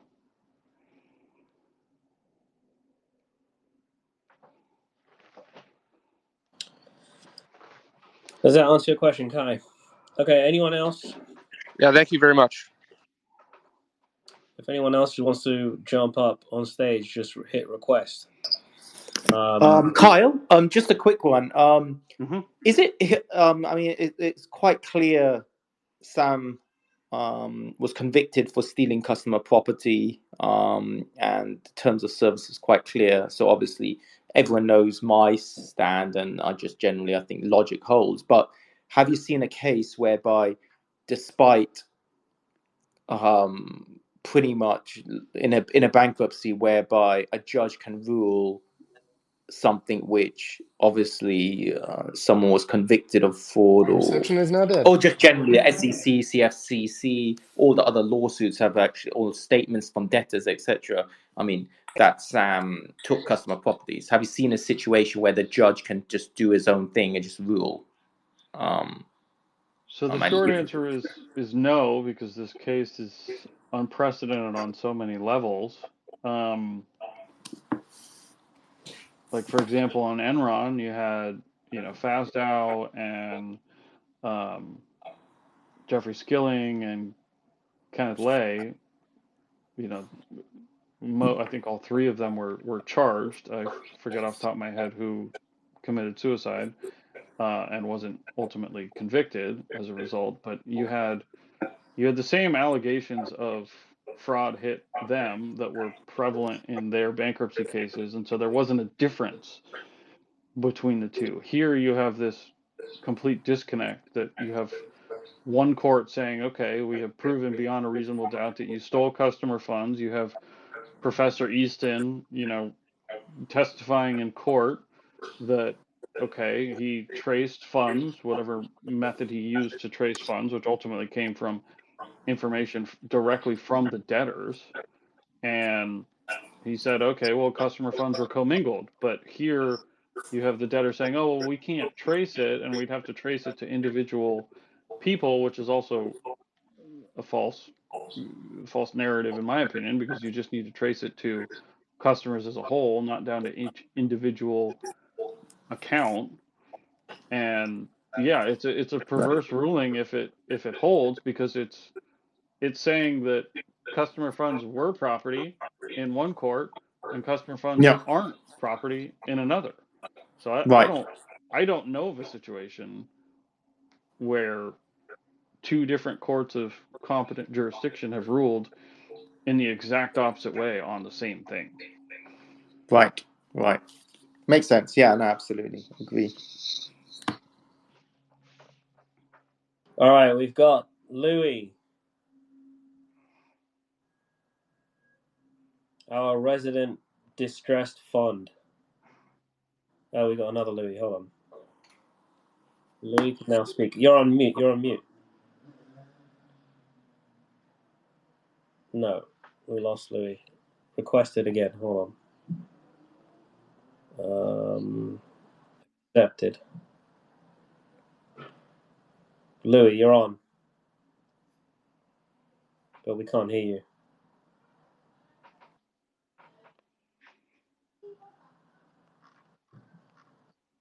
No juice from Louis. Speakers, Louis. Yes, accept. Try again, Louis. Can you hear us? You're a speaker, that's for sure. It kicks me off when I try and join the audio. Oh, interesting. Maybe like log out and try and join again. Okay, while Louis is trying to join, I think it would be useful for everybody to, I mean, we've all gone through this major traumatic experience, which is, you know, a mental health issue for a lot of people. I think it can help to just like talk about people's stories and you know, just remind you that you're not alone in this situation. There's millions of people worldwide who are in the same situation, and there are people who have come out of it or have found a way to make peace, and like it's helped, at least it's helped me talking to other people, you know, who have different perspectives. Bankruptcy can be a really tough thing to go through. I struggled with it for a long time, so I can start by sharing my story, and then whoever else feels like they want to jump on, just hit request, and I'll bring you up. So, I mean, it took me a long time to even be comfortable sharing these issues, but basically, I lost my entire life savings in FTX. I had everything in there, multiple millions of dollars. I'm an entrepreneur, so I've had me and my wife both have had various successes, and we've never really spent any money. We never bought any assets, never had a house, never had a car. We had all that money in cash and always just saved everything all the time. And we had our life savings basically on FTX between Bitcoin and US dollars. And yeah, it was a real hard time. My brother's in this chat, I can see, and he was actually there with me in Spain, which is where I was living at the time. in that 2-week period, I just remember being extremely numb, not being able to process what had happened, and my wife too. I mean, it's had a major impact on our relationship. It's had a major impact on our family. And I think now we're a year and a half, I'd say, right through it. It's taken me this long to really get used to what had happened. If you don't know me, I was selected to the UCC, so I was one of the 9 members. I've been deeply involved in this bankruptcy since day one. I've seen things that most creditors haven't seen about how badly John Ray and S&C have been operating and like trying to intentionally hurt recovery as a negotiation tactic. So it's been particularly bad for those of us on the UCC as well, because we're fighting, right, for creditors, but we're being essentially shut down by all the lawyers. And so it's like fighting against a brick wall. And when you're doing that for a year or more, and every day, almost every battle you fight is just being shut down by idiots who don't know what they're doing. It's very exhausting. So the current UCC, I can imagine, are extremely worn down by this point. And I actually had to leave the UCC because I couldn't afford to take care of my family. Like I just lost my life savings, and the UCC is an unpaid position. So, and it's an 80-hour a week position. Like I mean, that's the effort I was putting into it. I was told I was the most active UCC member. I worked more hours than the lawyers themselves billed per week. So yeah, it came to a point where I had to switch. I had to like basically find a new way to make money, and my background is building exchanges. So I'm an engineer and a founder, and basically I worked with the guys who put forth the $250 million bid to buy FTX, and that's when I was like, okay, let's try and reboot FTX. Instead of being on the UCC, I can probably help everybody more by helping to reboot the exchange. So that's when I resigned from the UCC, and I told John Ray, anything to do with the FTX 2.0, I'll recuse myself, so that there's no conflict. And then they were like, okay, well, you have to actually resign, because they threatened me with some bullshit that was like not true. So they were saying, oh, some UCC members in other cases have gone to jail when there's a conflict. So at this point, I was like, this is not even worth my time.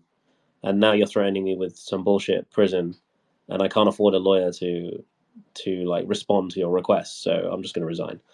And then I engaged with the bankruptcy on the other side as a bidder.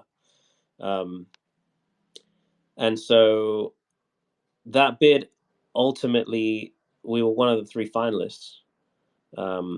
And you guys all know that the process was killed. And there's obviously, I can't say anything public about it, but I can say whatever's in the public domain, which is there are bidders out there who are. There is one figure who has come forward and said they still have an active bid. I would say that is something that the estate has dropped. They've dropped the ball there. So I continue to fight for FTX 2.0. I still believe that there's value in the community. I think the creditors are extremely motivated potential new customers of the exchange. I think an owner-operated, like creditor-operated exchange is a very valuable thing to have in the market. It would be unique. I think there's multiple billions of dollars still that could be recovered through the exchange. And this last week, I think we found a pretty promising way to do this. So I'm not going to share any details now, but there are positive developments coming, and that is essentially my story over the last 1.5 years, and it's really helped me actually to get my life back on track, to, I guess, found something that where I can still engage with the FTX bankruptcy, but also like provide for my family. So I would encourage everyone to just keep fighting at it. There are definitely moments when the depression kicks in, and but you just got to keep fighting through it. And there are millions of people worldwide going through the same thing. So yeah, stay positive. We have Simon who's just come up. Simon and I have never met, but I know that you're pretty active in Celsius.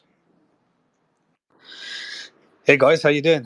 Yeah, good to see you doing space. Is this the first day for space for FTX? Yeah, this is the first one. All right. Yeah, no, it was really a big part of the Celsius case. I'm not a creditor in FTX, but I follow the case just as a geek. And because I went through the whole Celsius case, I was on the top 10 creditors in that case.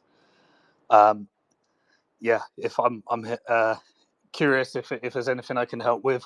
We've exited the process now. Been through everything you guys have been through. So I applied to join the UCC. I didn't get into the UCC in the Celsius case, and then fought for creditors. Like, we were running regular spaces. Participated in the bidding process to try and we actually bid to give everyone's assets back with no cost, because we had a regulated platform in order to do that through. But it turns out, as you've experienced, the process is for lawyers by lawyers, and it's all, everyone sorts each other's out if you're in the club, and they don't necessarily give the best deal to creditors. So inherently, it's a process where whoever's on the inside gets to rinse the estate for everything they can. Yeah. And anything that's a bit entrepreneurial, it tends to only go to those that are like on the inside club. And so the lawyers tend to act in their own self-interest. There's no fiduciary duty. Just the whole thing is just such a horrible process. But one of the major differences was I lobbied really early on to keep the crypto, and that was we achieved. Yeah, you guys did a good job with that. Whew, yeah.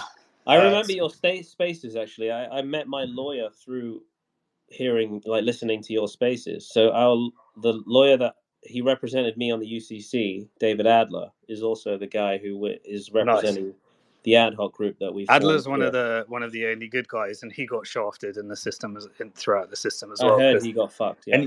Anyone that acts with integrity, they get nowhere. Anyone that acts ruthless, corrupt, they win. That's basically what I found out about bankruptcy. That is like probably the most cutthroat, disgusting industry I've ever come across. Yeah. So yeah, I'm happy to hang around with a bit, see if I can help in any way from our experience of having been through the whole process, and we're out the other side now. All right, cheers. I mean, I don't want this to devolve into a Celsius conversation. Absolutely. Just because I know just you guys FTX, because I have been following FTX, so we can stick to that. You guys have had a really, really bad outcome, I feel like, and there's a lot of bad. I mean, it was just a really badly run process. You guys still have issues with recoveries, distributions at least, but there's definitely stuff we can learn from the Celsius case. Yeah, it's more. I mean, BlockFi was the worst because they sold at the bottom, and obviously FTX, you guys sold at the bottom, but there were enough locked-in assets, right? Where it's just that 100% whole shit that drives me insane. But as bad as it sounds, like, I'm sure you all had a moment when you thought you were receiving like 10%, and the whole thing's gone, right? Yeah, it was. Those were the days when it was just dark, and I don't really remember much. When the bid was 10 cents, I blocked that part. Obviously, the biggest decision's been made. So they didn't keep the crypto. and then they've auctioned off the locked-in tokens, right, to VCs.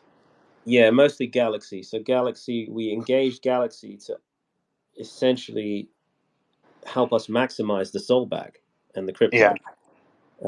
And we put in that engagement that they were allowed to hedge and short and do things that would basically, like, you know, a normal bankruptcy team can't do. And we did it specifically because we wanted to liquidate over time slowly and hedge our positions because we were like long these illiquid shitcoins. And in the end, they ignored all of that and they basically used the contract to sell to themselves. So Galaxy took our soul for themselves and their clients at bargain basement prices.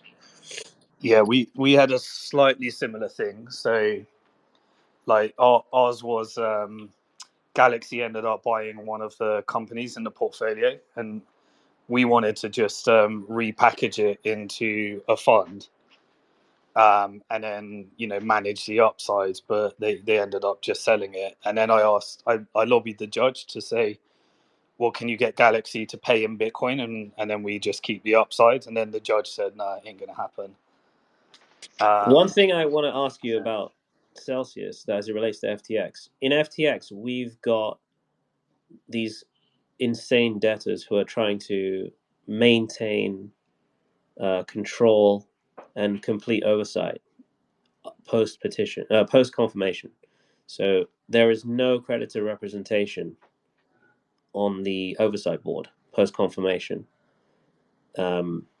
And so, how did you guys? How come you guys have your UCC has gotten like way more control in the case than FTX has?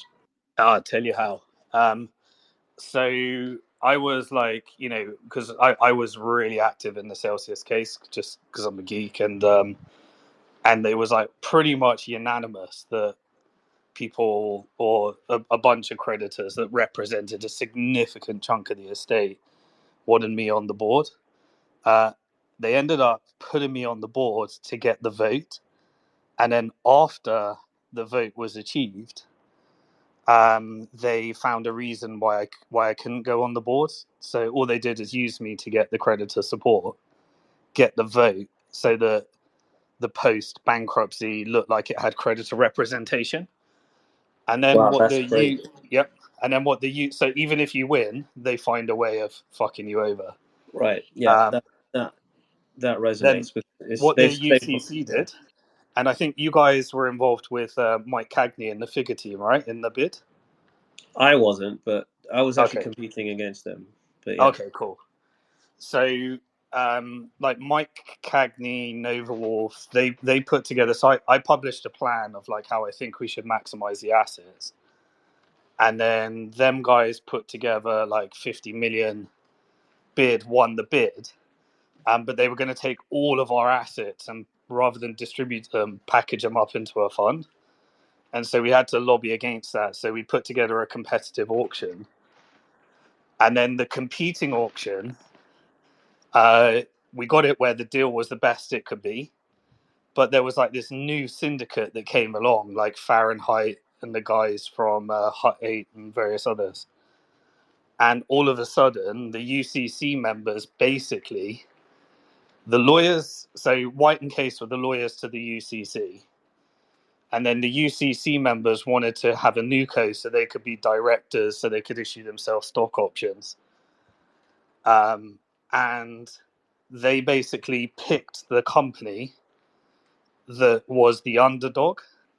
And obviously, in my speculation, they all just put together deals. So they said the White and Case said, all right, we'll make it happen. We'll represent you as long as you make us the lawyers for the litigation oversight committee in post bankruptcy, the lawyers for the litigation trust, the lawyers for the company that emerges.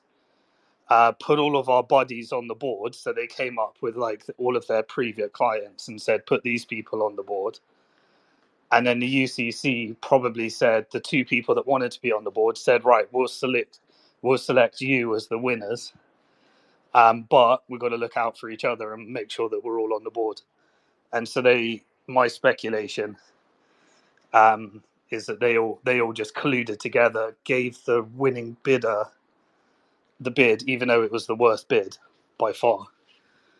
And they all just looked after each other. I think in your case, right, you're just getting John Ray that wants to do the whole thing on his own. Yeah, but he wants without to any oversight. reselect his buddies, Solcrom, to. I mean, what people who are not familiar with bankruptcy need to understand is that the gold prize of all of this is that litigation trust job, the wind down. Basically, the endless fees that are going to come out of stretching this wind down out for years and years and years, and all the litigation. Yeah, they'll do that for 5 years. Right. So So that is like that's At the least. eye on the prize that they've had like since day one, and yeah, it's a proper grift. So the lawyers want a 5-year contract, and in ours it was like they got a double whammy because they got the litigation trust and they got the re-emergence company. So I had to do a bit of lobbying to try and get the once they made sure I wasn't on the board, I did a little bit of lobbying to make sure the company changed law firms because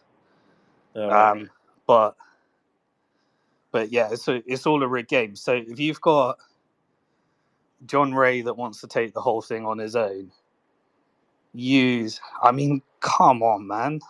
Didn't the Examiner report said like they were communicating with Signal and he represented SBF to sell the Robin Hood shares, which were client assets. It's a whole freaking joke. Yeah, so the Examiner has recommended 2 or 3 areas for further investigation, and one of them is that they he named Andy Dietrich by name for further investigation and said Andy has either intentionally or unintentionally misrepresented to the court the disclosures and their pre-petition involvement, right? So, I mean, specifically for the Robinhood transaction. Specifically the Robinhood transaction. So they said that they did only certain things, and they if Sullivan Cromwell did more than what's called HSR Hart-Scott-Rodino work, then that's a material misrepresentation of S&C's pre-petition work because the DOJ seized the Robinhood shares with probable cause and subsequently sold them, and so that is part of the crime. And Sullivan Cromwell's hands are already on that to some degree, but they're saying, oh, well, all we did was this, HSR disclosure issue after it was purchased. If that turns out to be false, that's a material misrepresentation. And so that we'll find out the scope of that in about 9 weeks. Did they discuss Voyager in the Examiner report? No. All right. So, like over the weekend, someone messaged me. There's you'll see a tweet on my profile where this guy from an investment bank called Mo Ellis, like he just knocked down this woman, and people were like, "Does anyone know who this guy is?" And I was like, "Hey, that's the investment banker that was representing Voyager." And then I looked it up, and I saw, okay, Sullivan and Cromwell. That's the name, right?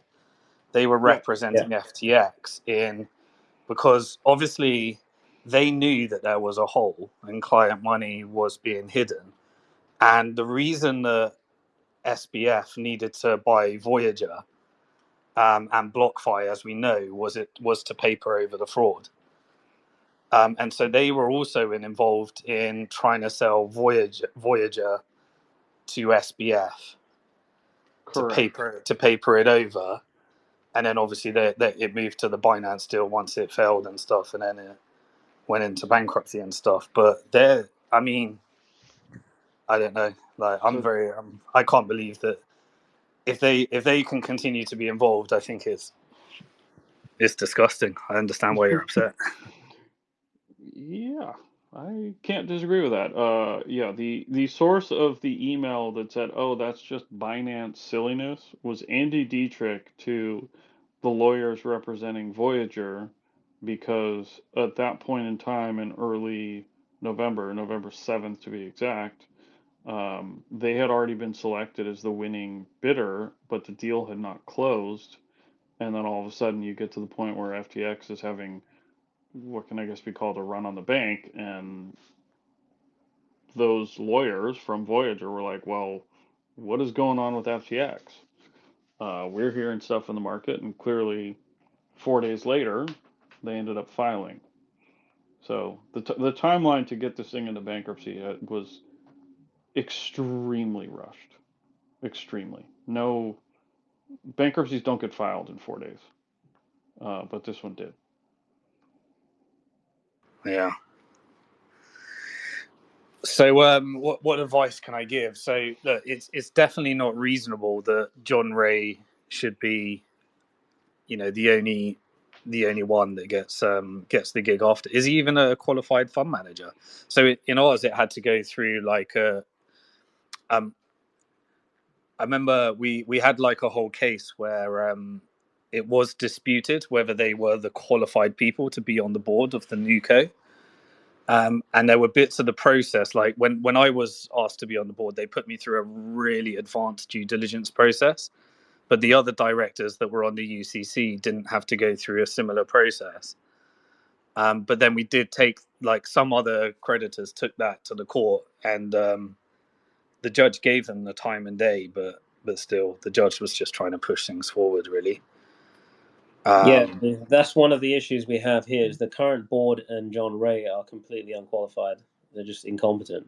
They've destroyed so many billions of dollars in value. They lost the SUI. They lost $1 billion on SUI.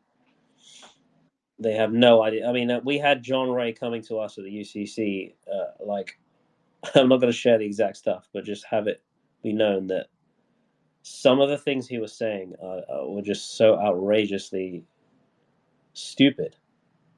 And he's PWP, for example, had no crypto experience whatsoever listed on their website prior to FTX, and they were the bankers who were supposed to be valuing the SUI tokens. John Ray's board, who are like these crony lawyers that he drags to every bankruptcy, they're his yes men. This is the board responsible for making decisions on a $4 billion crypto portfolio. And then they're saying that the UCC, who are basically the best traders in the industry, largest creditors, aren't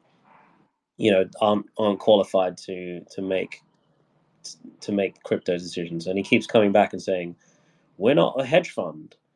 We're a bankrupt company. But their portfolio at the time was a $4+ billion hedge fund that was long illiquid shitcoins, and he refused to rebalance. So the UCC were telling him to rebalance to reflect liabilities, buy Bitcoin, buy the majors. And, that would have, if he had listened to us, if he had even given the UCC the information about Miston before forcing through the sale, that would have resulted in several $billion. I mean, everyone would be whole at crypto prices. Yeah. So, all right. Well, I get what you want to achieve. So, what are the assets now? Have all the crypto stuff been done, or is it like a bunch of bohemian real estate and shit like that now, or is it all like Purple can tell litigation? you that there's a lot of cash. On the 21st, we'll see what the cash is, but it'll probably show over 10 billion at this point. They have been this has been the least transparent bankruptcy that I've ever seen, but they have, by my estimate, probably less than 4 billion now of crypto. They don't disclose what that is. They probably have a small amount of BTC and ETH left. I know they had a fairly large position in Pith. I don't know how to pronounce that one.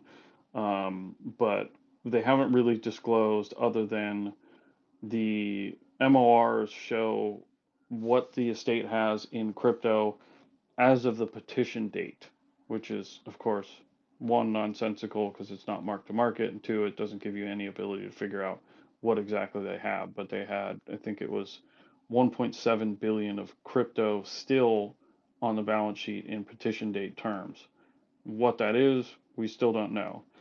Absent that, they have a VC portfolio that has Genesis Digital Assets is probably one of the largest things that's in there. There's a number of other smaller investments, and those are still being monetized. They've obviously sold Anthropic to full cash. They've sold a vast majority of the locked Solana. My estimation is they have less than 10 million locked SOL left. And so that's a big chunk of what the crypto is. Outside of that, all they really have are some adversary proceedings, and then they have the real estate in the Bahamas. So the case itself is starting to get simpler, and part of the unfortunate thing is a lot of these things that were turned into cash, if they had been monetized appropriately, could have filled that hole to subsequent new value, in addition to the things like Binance, and actually having a reconstituted FTX 2.0 that could have filled in hundreds, if not maybe another $1 billion of value. I know at least Figures Bid, I think, indicated that they thought it would be worth billions of value to customers. Obviously, that's an opinion of one who was a buyer, but hundreds of millions of value just left on the table without real justification doesn't feel appropriate in this case, because the only thing the debtors did in terms of killing FTX 2.0 was 2 throwaway sentences on a hearing in January 31st that said, "Oh, no party would bring sufficient capital to the table to restart as a going concern," which, based on what the bidders themselves have said publicly, doesn't sound to be accurate. Let me ask you a question. So have you guys locked in the upside, or does the upside go to the next subordinated? No, Like if They're you get over 100%, does it go to shareholders or anything? No, so it's a convoluted structure that may not fully stick, because part of the objections are the legality of how it's working, but the debtors are pushing for post-petition interest despite them not being a solvent debtor, so that they have tried to lock in a 9% default judgment rate on top of your petition date value. So a USD customer, for example, that is under 50K, which is the convenience class, they are estimating that if they do distributions by the end of 2024, they would get 118%, which is 2 years of 9% interest. Creditors above 50K would have post-petition interest, and then a kind of TBD mechanism to distribute value that gets to the CFTC claim. So in the waterfall, you'd have admin priority, you'd have customers to 100% of petition date value, plus post-petition interest. You have non-customers with post-petition interest if it applies to their specific Is that like claims. Alameda lenders and stuff like that? Yeah, so that'd be like BlockFi is one of the major non-customer claimants that will get post-petition interest on their claims.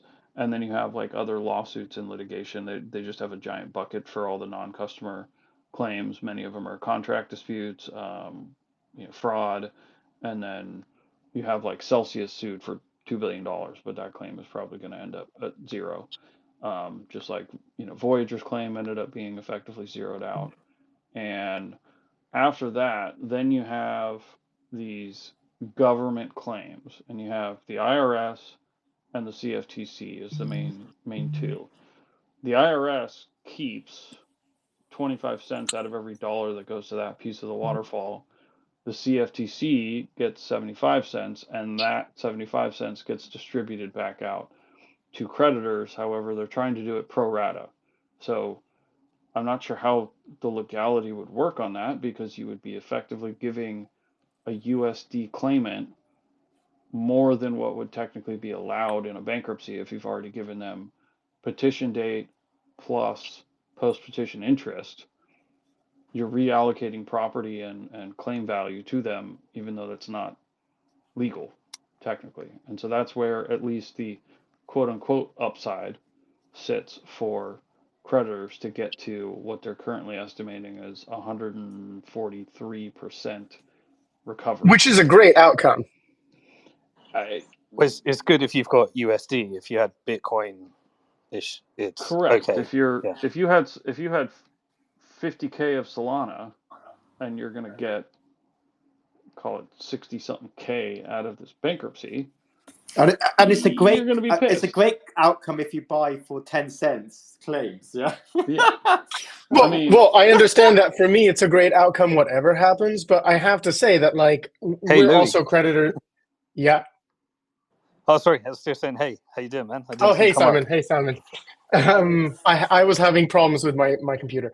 We're also creditors in Celsius, and like, although the FTX situation with the lawyers is pretty insane, it is an amazing recovery versus Celsius. Like, we could have been blocked at 100% very, very easily. Yeah, let me. So look, I don't know how you get there because there's complications, and you probably ain't. Here's the advantage we had at Celsius, right? So here's the game. The game is keep the crypto, which you've already been through most of that game. Be in a bear market and persuade them not to sell assets, and then repackage the assets so you keep the upside. That's the game that we had to play at Celsius. The problem is they kept selling off the assets when you're in a bear market. Now you're in a bull market, which creates a different problem. And that different problem is once you get to 100% whole, there's a whole load of other piranhas and US governments and you know, all sorts of stuff that come along. So if the structure is so the IRS, CFTC get their piece, but creditors also get a piece of that, which I think was what you were trying to describe before. Didn't fully understand it, but if that is the case, then that's a really good outcome to fight for. But what you want is the fund manager to be somebody not like a TradFi lawyer or a John Ray.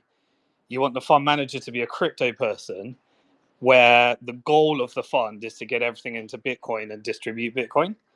So you want someone with that type of mindset, not let's get everything into dollars. Because the issue is the difference between when the asset is sold and you receiving your funds is like 6 to 9 months. And so as we know, if we're in a Bitcoin bull market, the game is sell the asset, get Bitcoin as fast as possible. But the bankruptcy will never work as fast as that. So as long as it's structured in a way where you get upside, then if you wanted to oust John Ray, my advice would be find someone like the guys that did the Celsius. The guys that won it was a syndicate called Bricks, and it was the Van Eyck guys, and the Van Eyck guys are like they launched a Bitcoin ETF. If you were to get them and like Mike Cagney from Figure and various other guys to be able to put in, like, actually file, I want to manage these assets, then the court has to say how they're doing it. They have to give the best deal. And so if they file saying we want to manage the assets rather than John Ray, then that has to go through a competitive process, and the UCC has to represent you to make sure that you get the best deal. The real challenge here is making sure you don't slow down the process, because we all know you want your dollars and you want to buy Bitcoin if you're a crypto person or wherever you want to be. But I think you guys have got till probably the rest of the year. So if you can get anyone like the Van Eyck guys, the Figure guys, to be able to put together we'll manage the assets and we want to make Bitcoin our beta, where we sell everything for Bitcoin and hold the Bitcoin upside and distribute with a profit share. Maybe that's something that can be achieved, and then you can file a hearing to say that, hey, John Ray needs to compete with these guys and prove that he's going to be a better person to manage than these people. Does that sound like a feasible strategy? The short answer I would say is no, and not to crap on ideas. There's a few modifications and things that can be done via potentially a competing plan, depending on what happens here with even the examiner or the hearing in a couple weeks. Because if Dorsey rules that the plan is unconfirmable, then the plan has to be modified. So there is a potential on that modification. Yeah, sorry. Share where in the process you are with the plan. Like how Where exactly Oh, is the so process? the plan has been filed. There is a disclosure statement that is filed on June 25th. There will be a hearing to approve that disclosure statement. However, there are a number of objectors, and the objections are meaningful objections, right? So most plans are going to have some objection that says, "Oh, this is not adequate information, and you need to add X, Y, and Z." That's common. This one actually has objections that are both that it is an unconfirmable plan, even if it got to a yes vote, that is a plan that was filed in bad faith, among other things, and there's all these provisions within the plan that the objectors are arguing are not lawful, including third-party releases and things like that. So Who's the objector? there are like 8 or 9 different objectors. There is the Is it creditors or U.S. Yes, so trustee there's a ad combination hocs? of SEC, state of Texas, New Jersey. There's Celsius and 3AC bankruptcy estates objecting. You have 3 objections from different parties that have adversary proceedings with the estate, which includes the MAPS and their affiliated foundation. There's a Center for Applied Irrationality, which I forget off the top of my head who that is. Layer Zero, which had a large adversary proceeding filed against them. And then you have the class action litigants, which is called the MDL, which is Sunil K's lawyers. And then you have an objection from the kind of unofficial customer ad hoc group filed by David Adler.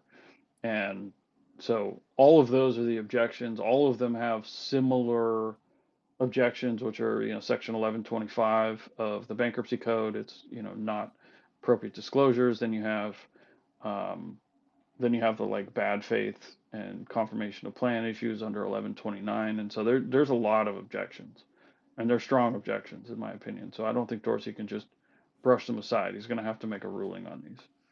Yeah, and so have you got like a hearing to go through? Is there a confirmation statement booked? Confirmation hearing, sorry.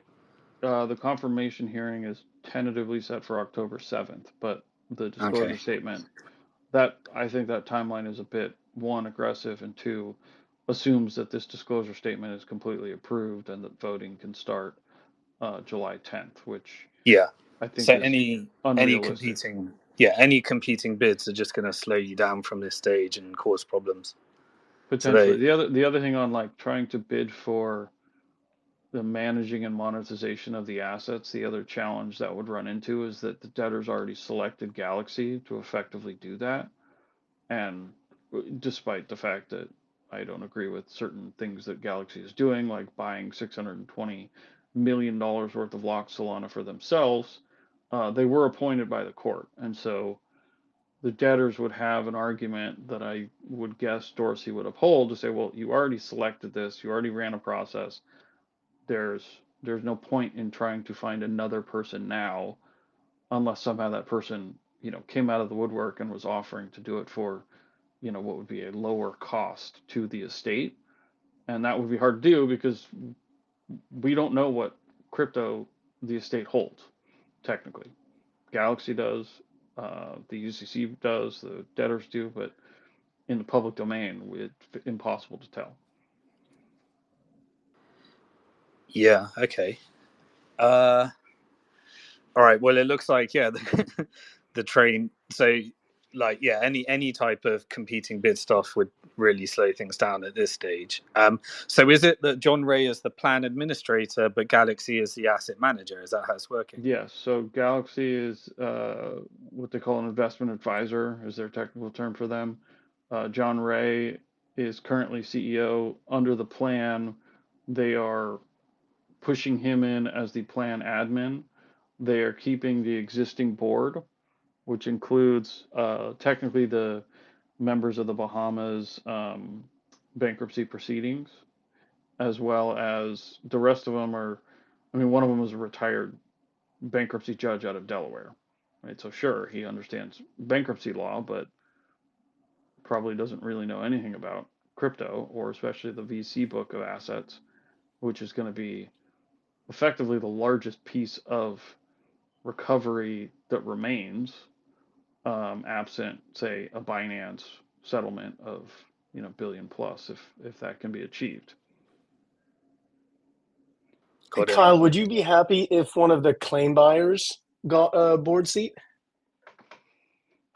Simon, for your info, by the way, the difference between Celsius again is that now the biggest creditors are all claim buyers in this case.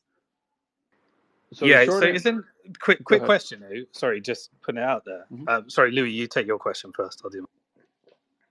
Oh yeah, Kyle, would you think it's a good outcome if one of the big claim buyers got a seat? Not that we would get one, but the short answer is yes. Right? Look, when you're in a distressed asset world, like, yes, there are vultures, and some of these buyers they're not breaking the law necessarily, at least not that I've seen. Obviously, I wouldn't put you in that bucket at all because I have had a chance to speak to you and know what you're doing. But yes, you have a fiduciary interest in the outcome of this estate, and it would be wholly appropriate for multiple creditor representations on the board, including folks who have a large bag. That may even include a tester who has the largest bag. But the issue is that they are slightly conflicted because John Ray essentially wants these distress funds to pick him and his team for other bankruptcies in the future, and there's like a competing interest here at play. But look, if the tester want to drive, they've proven that they are not willing to drive recoveries for their own. They want recoveries. I mean, I speak to these guys frequently, right? Like, I'm one of the bigger claim buyers in the case. I speak to these guys all the time. They want to maximize their recovery. They're purely economic actors.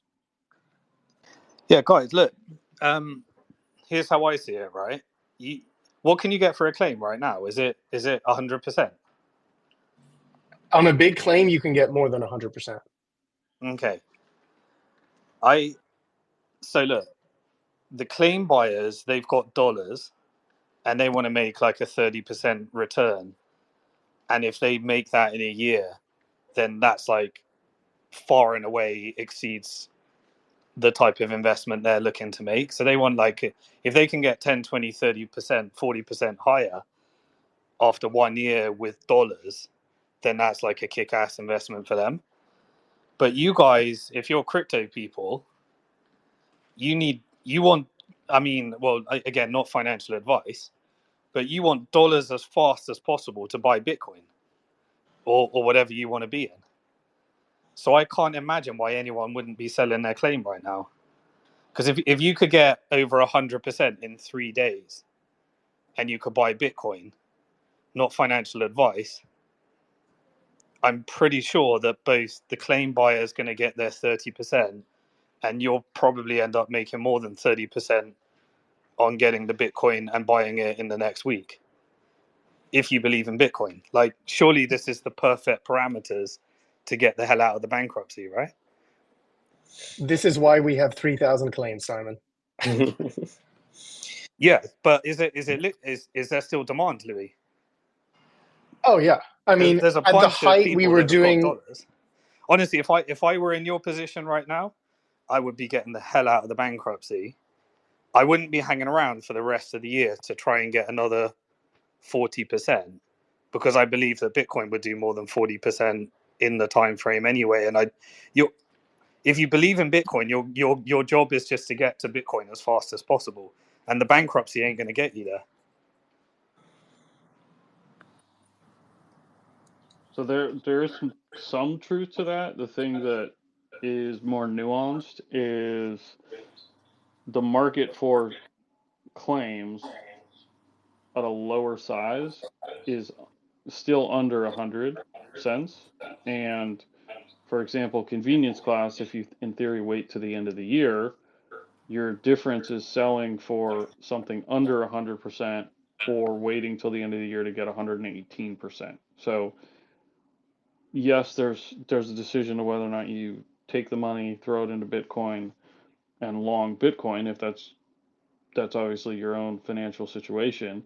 If you have more than 50K, the math is a little bit different because one, we don't know how much the estate will pay out in terms of first distribution being Y% at what date.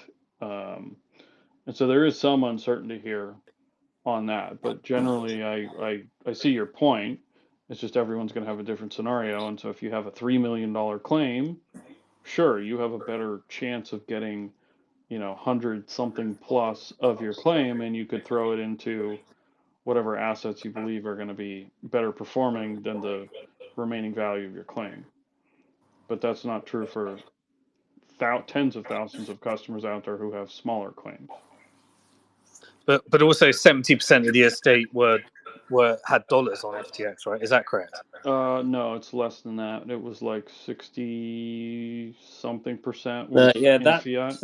that figure is also misleading because it assumes that people who had dollars didn't have Bitcoin, right? So the fact is actually many people had both dollars and Bitcoin, or dollars and ETH, or whatever. Oh, right, okay. Yeah, you don't have like pure play, like, I mean, obviously you'll have some, but the vast majority of claimants, if they did have USD, they also had coins left, right? The only people who maybe had only USD were those who were trying to convert at the last minute and, sold everything and tried to like take their money off, but were too late. And also the split is broken down at the petition date, right, as well. So for example, the 65 at USD and 45 whatever, 35. Now it could just split. Obviously, crypto's up. So anyone with even a 20% holding of crypto, if they had Solana, Bitcoin, it's worth 5 to 10 times more. So I think that it's extremely misleading, and I think it's because it's all valued at petition date. And if you take it at current prices, then the split was like whatever. I don't know what it would be now, like on USD. What else is crypto holdings? It'd probably be closer to 50% at this point. Probably The subsequent new value is close to 18 mil if you look at BTC, ETH, and Sol at a minimum.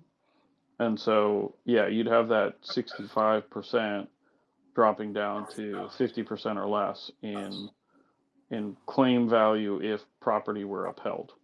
Yes, and also I would say another second point is, although the bankruptcy estate itself is coming up with devious ways to stifle class action lawsuits, in an ideal scenario, the class action lawsuits will make up the recovery from the bankruptcy estate.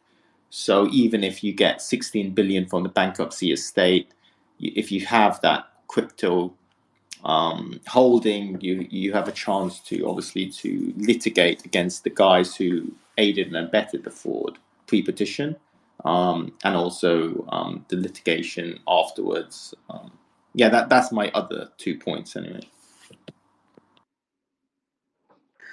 But does that that gets shared with CFT? Because if CFTC have like a multi-billion-dollar thing, they're gonna get that, right? Yes, exactly. So that's why the class action lawsuits are outside the bankruptcy estate, so which goes directly. Obviously, the fees are higher on the back end, but I think that's the key component which could add significant value. And in the end, for example, in Enron's case, I think 50% of recovery came from class action lawsuits. So the biggest what was actually Robbins Geller, and I hired them for our Sequoia along with my Pat. Pat was the named plaintiff, and we hired them to lead the lawsuit against Sequoia and a few others. So Robbins Geller won $7.2 billion for, and that goes directly to customers. So ideally, in an ideal scenario, in an ideal world, we would be able to get closer to current value, but yeah, people have, like you, Simon, like you said, correctly said. People have different. There is an opportunity cost for waiting, for sure. Can I add to? I just want to, maybe someone can answer this as well, regarding claims selling. I mean, to me personally, like, the property rights are very important to get settled. That helps, basically evaluate different options. But regarding claims buying, does anyone here have any experience or anything they can add to regarding selling claims with a clause that would allow a claim that was sold for the rights to the class actions to remain with the original holder? And maybe Louis knows something about that, if anyone's doing that, and what kind of discount in a sale Hey, because of it. hey, Kai. So, if you want general advice on selling claims, the best advice I can give you is don't look for anything custom, because by definition, if you look for anything custom, you're going to get a significantly lower price. Like claim buyers want to make everything homogenous in their portfolio just to make their lives easier. The more industrial a claim buyer can make their operation, the higher price they can offer you. So in general, yeah, How much of a I would discount? advise against that. How much of a discount? Because like if you're talking about class action, say you're 100% BTC, right? Like the discount, if it's say 10-20%, maybe still makes sense because you're pursuing class action with tremendous upside, and as well if property rights get ruled in favor. Yeah. So anyway, how much of a discount are you talking about? I don't know. I think we should talk about it in another space or on DMs, because this we shouldn't talk about claim buying here. It's not a claim buying space. The one thing I'll add is just because when you get to the level of, and I've helped a couple folks with like some, I'll call it customizations, but it ends up needing lawyer work, right? So at a minimum, your discount is someone's going to look at it and say, okay, I'm going to have to pay my lawyer to paper this, and that could be tens of thousands of dollars depending on how complicated. So if you're talking about a claim that's like under $1 million, it definitely doesn't make sense because you're just eating into cost. Um, I've only seen a couple claimants with like serious million, multiple tens of million claims get some level of customization, but that's because the claim trade was, worth tens of millions of dollars. So it's a hard one to get customization when you get smaller and smaller and smaller, because then, as Louis mentioned, one, that makes his portfolio less homogeneous, but two, it makes his lawyers have to do more work, plus your own lawyers as the claim seller would have to do something. And so that becomes a bit of a challenge because you're both eating into your own recovery by doing something that custom. Yeah, and these are probably pretty savvy bankruptcy investors. So if you take away any of their upside, they're going to want a significant discount on what they give you up front for that risk. Like, Yeah. if you, I don't know, man. Like, to me, again, it's all your own decisions and you're all in different positions. But if I was in Celsius and we hit where claim buyers would pay over 100%, and I could get dollars next week to buy Bitcoin, I would question myself why I'm holding out for, because the upside's got to be really big. And there is, so the thing that is a difference here on the property issue, and I had mentioned this before, I think you hopped on, was in the current waterfall, you have about $3 billion going not directly to customers.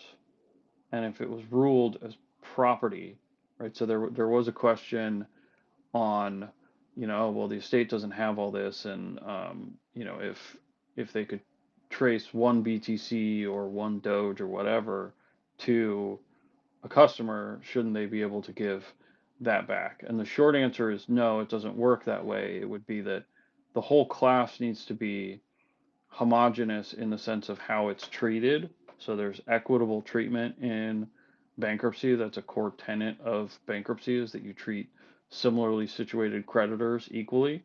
So what would happen though is that everyone who has a claim, if you had one BTC, your claim value would be 70K and not just under 17.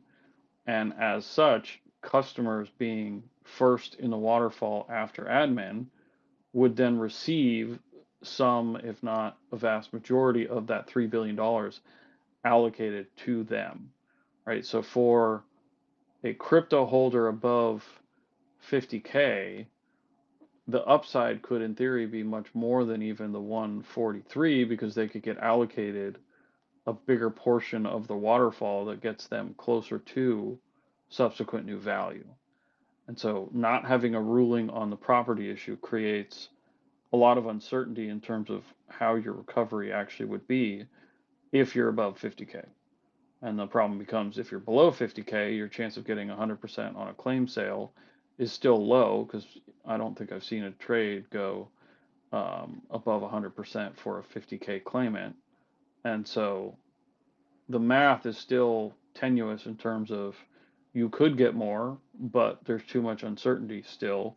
However, within the next 30 days, there should be a lot more certainty. So if property is definitively ruled against customers, I guess that you have a lot of claims holders finally capitulating and selling at that point. And Have you? Is anyone trying to pursue that at the moment? The property, yeah, that's going to be so.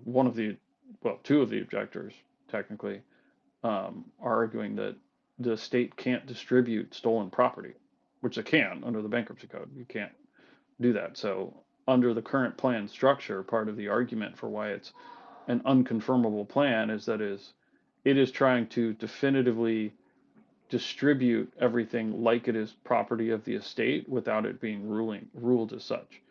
And so it's effectively this forced settlement through the plan that wouldn't be a legal, from the bankruptcy code standpoint, lawful settlement. Yeah, the only reason that worked in Celsius was because there were people that had terms and conditions that were put in custody, and there were people that had terms and conditions that they were a general earned creditor, and they had different terms and conditions. But if every single creditor is kind of in the same position, then it's a completely pointless argument, because then, well, I don't want to give legal advice, but it feels like a pointless argument because there's not enough money to pay out. Yeah, but there are non-customer creditors. No, so the thing that is different here is, so first off, in Celsius, you had a ruling from Judge Glenn in something like November, December of 22. Yeah, it was the first case. Yeah, it was early, even though Celsius was obviously one of the first to file, along with 3AC at that point. But you had a ruling from the judge on the terms of service early in the case that dictated that, yes, if you were earn versus yield versus depositor, you had a different element of the terms and conditions that apply to you. And in certain cases within that creditor group, your assets were property of the estate, right? So if you gave Celsius your assets to earn yield, you actually were giving them title to it. And that's why Judge Glenn ruled that way. Here, there has been no ruling, and the creditor group is much more homogenous because there wasn't all of these different products necessarily that you were using on FTX, and it was a fairly standard terms of service. But that issue has never been in front of Judge Dorsey, and that's one of the issues in this case, that issue has just never been ruled upon. And so we're 19 months into a case where it is still uncertain whether or not the debtors are paying themselves with customer assets, which technically speaking they could do if this were truly, if all property of the estate was customer property, they would still have to distribute everything that they have to customers until customers were made whole at subsequent new value. The issue is they're saying, no, it's petition date value because that's what it is, which doesn't have a legal basis. And their argument is, oh, well, all these claim buyers are buying claims with the assumption that petition date value was the law. And this small group of creditors via the Eversheds ad hoc, negotiated that settlement on behalf of all creditors. It's like, well, that's not exactly proper representation on the one hand, and on the other hand, it wasn't ruled by Dorsey. This is why I don't trust, these secondary funds, these distressed funds, to be representing creditors on the oversight board, because they're the ones who negotiated the PSA. Like, they had the opportunity to negotiate, and that's what they negotiated, and it was and now it's been thrown out the window. This is a I net agree, zero but benefit to customers. would I trust the Eversheds group if I were a large creditor in this case? No, but as a fiduciary, they still should, in theory, have a right to be on the board. I don't think they should be the only representative Yeah, on the board, but it would be they hard to have argue different against. incentives. They do have Yeah, different incentives, absolutely. So I mean, they only want, they have their 30% IRR target. Some of them have the 12% IRR target. I mean, most private equity funds have something to the tune of a 20% hurdle rate that they absolutely must hit. This case, obviously, folks who bought in early and are getting above 100% now clearly are going to have a very good return, even if the first payout is a year from now for some of the larger claims for those funds. But yeah, they're Kyle, no one has a 20% hurdle. No, a 20% hurdle, you're Warren Buffett. Like, that is unheard of in our industry. Like, if you're doing 15%, you're killing it. in the private equity world, you're in the top quartile if you hit above 20%, and that is your target. That's the world that I live in. Yeah, so distressed funds are just probably the worst money managers there are. I mean, they're more interested in protecting downside than getting upside. That is the issue. And I've sat with these guys for hours trying to talk sense into them, but you can't argue logic with these people because they just don't care about additional income. Louis on the call. Louis, but Louis does venture as well. He doesn't just do distressed. No, that's true. I mean, distressed funds are risk averse, right? And that's their mandate. So, no, but this is why, honestly, this is I see the perfect win-win. As I said before, if you have dollars and you don't believe in Bitcoin, and you want to get like a 30 to 50% upside, then there's that potential because you're willing to wait a year. But if you believe in Bitcoin, then you can get 100% now, and next week you could buy Bitcoin. And if you believe it's going to go up by more than that percent in the next year, then you've got your Bitcoin and you keep your Bitcoin. To me, the dynamics of the FTX bankruptcy right now are one that if you are a crypto or Bitcoiner, again, not financial advice, but you sell your claim. And if you're not a Bitcoin and cryptoer, then you keep the dollars because you're probably going to get a decent dollar upside from here. Simon, I've been following you for a long time, and I'm a big Bitcoin bull too. Okay, but what you're missing, and I'm in a very similar situation that I've been thinking about this from day one. The issue, the property rights, is more complicated, needs to get settled because of the class action upside, and because if the ruling is in favor of property rights, the upside is too significant for, say, someone who's holding all BTC to give up. So if they ruled against property rights, I'd agree with you 100%.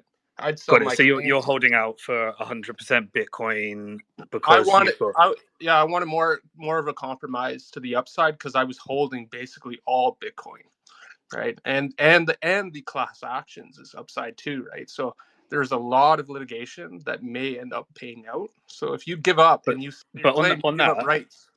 Yeah. So on that though, are you in the same position as pretty much everybody, or are you in a unique position? Because if you're all in the same boat, there's just going to be everyone just, again, not legal advice, but everyone's likely to be treated fairly because you're all in the same class.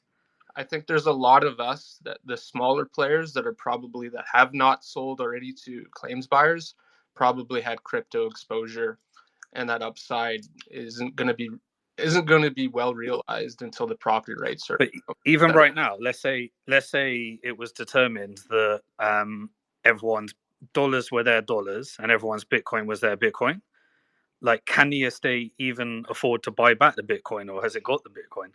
So it doesn't have the Bitcoin, but the valuation and recovery percent of your claim would be drastically different because in the 16.5 billion that they have estimated, which doesn't include Binance or the hacked funds that could in theory be billions more, you would have all of that allocated to the value of that Bitcoin. Even if you were to hypothetically dollarize the recovery, you're talking about a claim value of 70K versus 16.5K, and the argument of, oh, well, they don't have the Bitcoin is a little bit nonsensical because they have asset value, right? So if you're capped at 16.5, you're getting a 142% maybe of that value, which cuts you off from, roughly speaking right now in their own waterfall, $3 billion of value that would have to get reallocated to customers. So Yeah, 3 out of my guess. 16 is a non-trivial number on top of what could be more than 16 if they actually pursue Binance and get the hacked funds. Okay. Just those two things alone. So you So might basically what you're saying is you might as well get the outcome of that fight and then decide what to do. yeah, and that Yeah. fight is finally at this point coming to a head because it was one that was never dealt with appropriately early in the case, largely on purpose by these Am I the guys, only in one my that can't hear him? opinion. And so now that you have an objection to the disclosure statement I'm on going to go that down and come issue, back up. Can't hear. it's going to have to finally be heard, right? So it's one of these things in this case where it should have been heard before the Galaxy motion was even set, but for some reason the UCC did not object to it and did not force the issue. The Eversaid ad hoc. Certainly there's some weirdness that seems to have happened behind the scenes for how that all came about. And so they basically gave up property rights for what turned out to be a worthless piece of paper, which was the PSA that they entered into in October. And none of that settlement actually materialized into the plan. And so then you had the estimation motion for valuing everything in petition date terms that hit in January of this year, but the issue of property was explicitly removed from that hearing and estimation motion. So it's this cloud that has hung over this entire case the whole time, and it's going to come to a head because it's the core of this case. Are these assets customer assets, property of the estate, or not? And that does have a material impact on how the recovery waterfall would be structured. Okay, I also want to remind folks here. So, Simon, you're coming to this relatively raw. This space is organized and hosted by our community of creditors. We have a Telegram channel, we have a Twitter community, we have a website, ftxvote.com. This case has been plagued for months for the fact that creditors haven't been able to organize, and that's how the debtors have been able to take advantage of us so much. This is one of the only channels which we've been able to organize. So this is the only channels we've been able to use to get organized. It's taken this long. You know, we don't want these spaces and these channels, these communication channels to be kind of like about claims buying. Actually, in our Telegram channel, we're constantly getting hit by claims buyers to try and take over the channel and like commandeer the conversation. So a lot of the fact is a lot of people have sold their claims already, and those people who are trying to like get into Bitcoin or whatever, they know that they can do so. This is probably the most liquid claims buying market of all the crypto bankruptcies. So people know how to do it.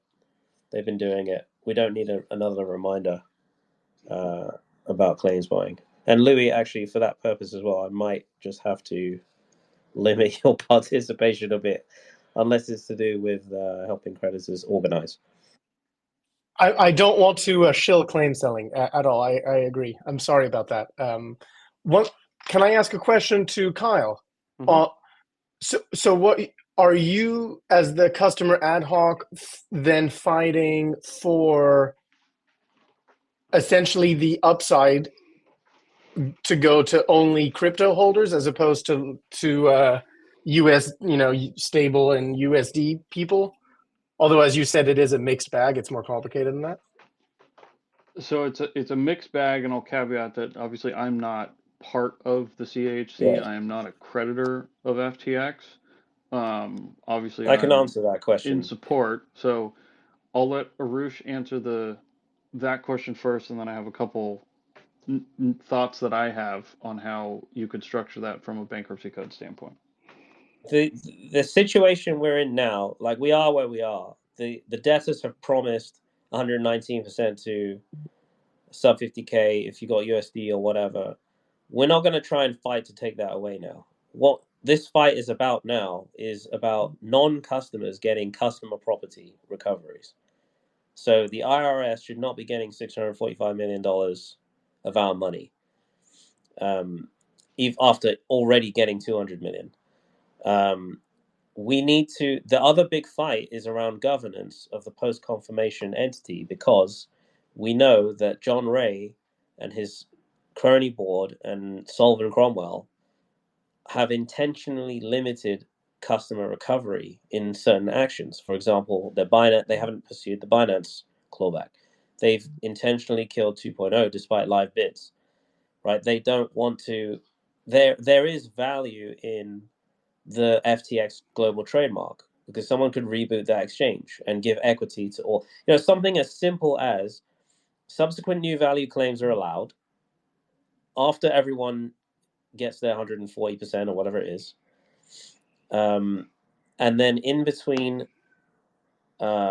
customers and the IRS, or customers and non-customers, a subsequent new value claim is allowed for your additional crypto claim to today's value. And they could easily just like say, okay, you guys who have $40,000 more in claims for your Bitcoin, right, above the 16.8K or whatever, we're going to give you guys the equity in a 2.0 entity that holds the global trademark and whatever else you need to reboot the exchange, right? That is an asset that John Ray is currently marking to zero. So if that simple line was added to the plan, it would be a win-win for everyone, and it wouldn't take anything away from any USD holders or anything else, right? So why is that not happening? Because we have someone in charge and a board that's in charge that are not incentivized to drive recovery. So that's what we need to fight for. We need to fight for governance to get the right incentives in place post-confirmation. Yeah, I agree Thanks. That was wholeheartedly a on really great answer. governance is extremely important. Just look at what's happening with Celsius. It's not trivial to just think, oh well, whatever. It's John Ray in control. Well, you've had 18. He's had a 19-month job interview to be the plan admin. So it's up to you to decide whether or not he deserves it or not.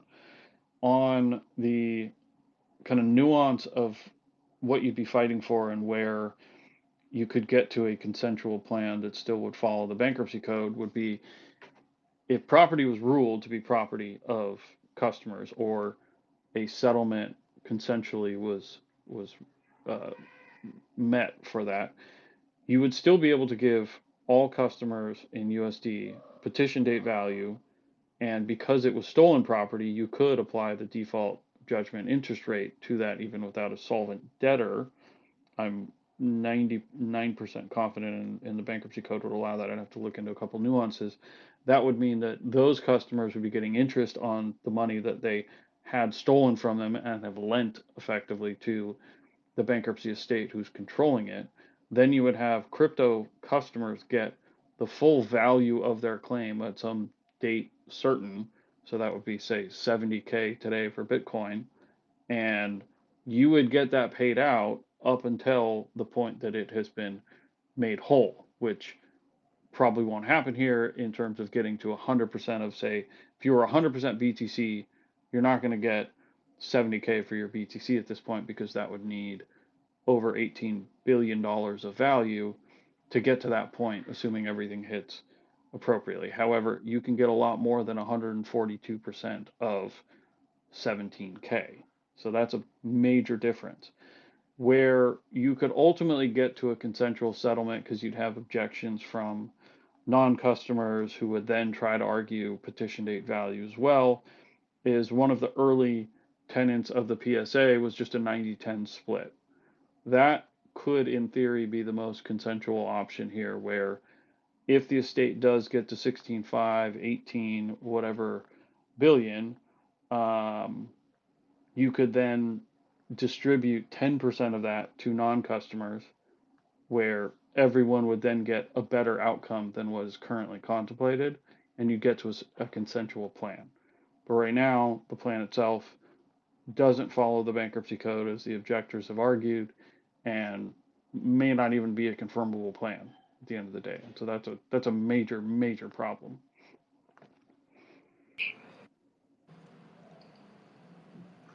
I just pitched to Louis in DMs that he should use his 3,000 claims to vote no as a negotiation chip to get the right incentives placed into the plan and distribution and the disclosure statement.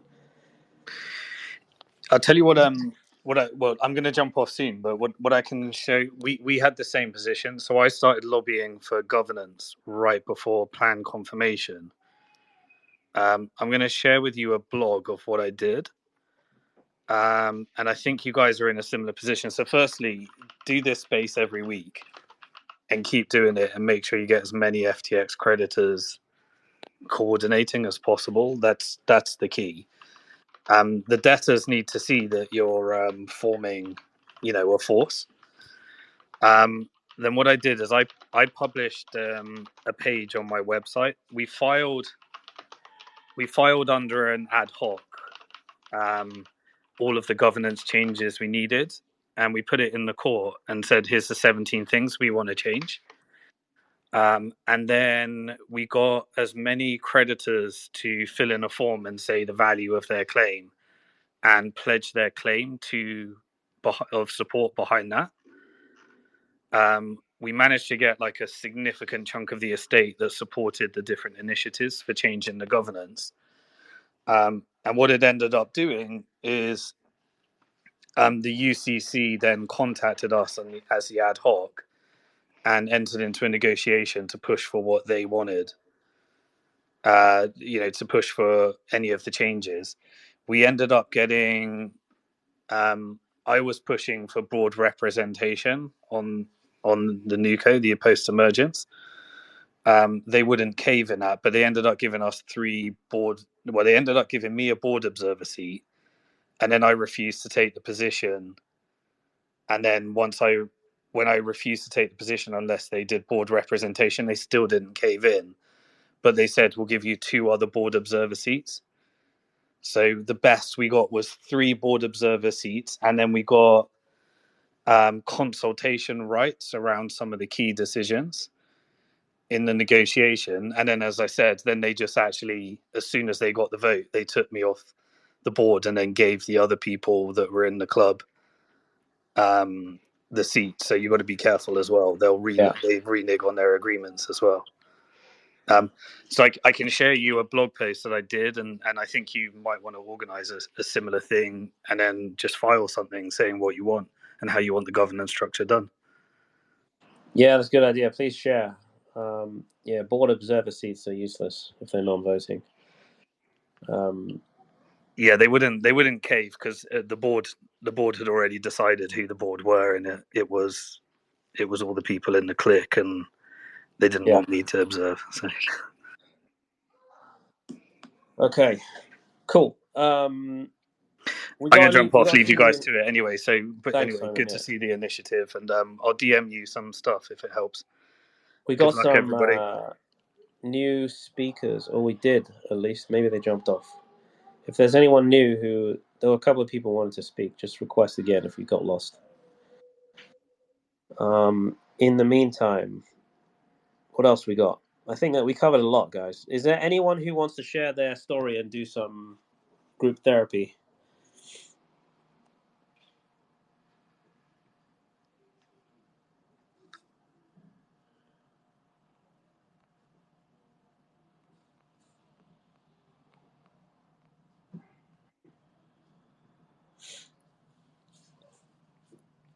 Sunil, if you Yep. speak, Yep.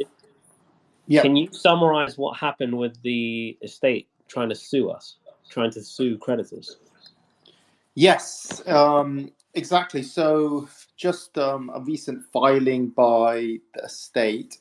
It sounds like it's a start of trying to stifle class action lawsuits and a byproduct. And then, obviously, Mr. Purple can talk through the overlap. They focus essentially the overlap between our class action lawsuits and the bankruptcy estate, and claiming that some of the lawsuits, our class action lawsuits, have filed against FTX insiders and the VCs, particularly K5, which has been filed.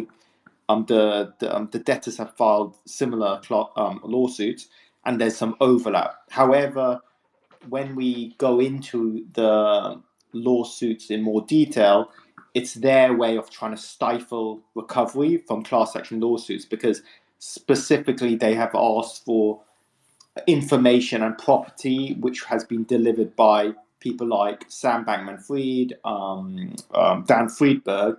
Both have been quite very helpful for class action lawsuits and have provided information against the Sullivan and Cromwell and other defendants. So essentially, what they're doing in a roundabout way is trying to prevent lawsuits against themselves, obviously Sullivan Cromwell, and just suing the defendants. So, I mean, I'm not sure what they've obviously filed it in the bankruptcy, but it's funny when I read through the filing as well.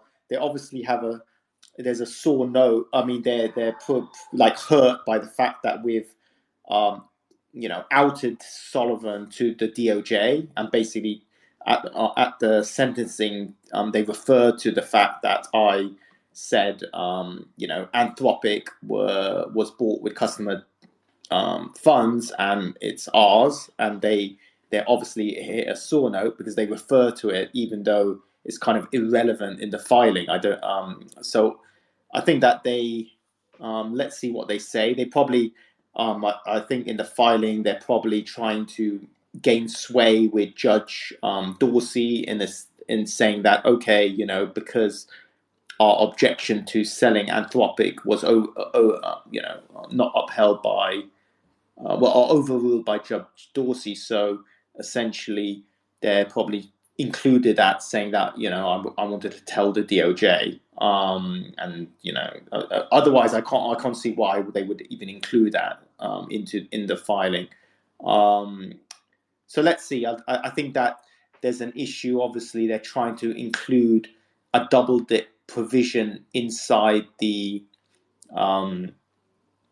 inside the plan as well. But it's kind of indefensible, though. I mean, there's multiple class actions, and they've occurred, so I don't think it's unlikely that's going to occur. Yeah, so it's an odd situation. Yeah. Yeah, the thing I'd add to that is that on the adversary against you guys, they specifically didn't name the piece about the Sullivan and Cromwell class action, even though they did. I did read the objection that they made to that in their motion to dismiss, and even in that they reference this. Oh well, even if you allow this, there's this anti-double dip provision, which is a backdoor way of squashing all of these lawsuits, because ultimately what they're trying to say is, oh well, that's just property of the state. We should be able to go after that and not you guys separately. But clearly they're not going after Sullivan and Cromwell for pre-petition activities, and that is one of your lawsuits.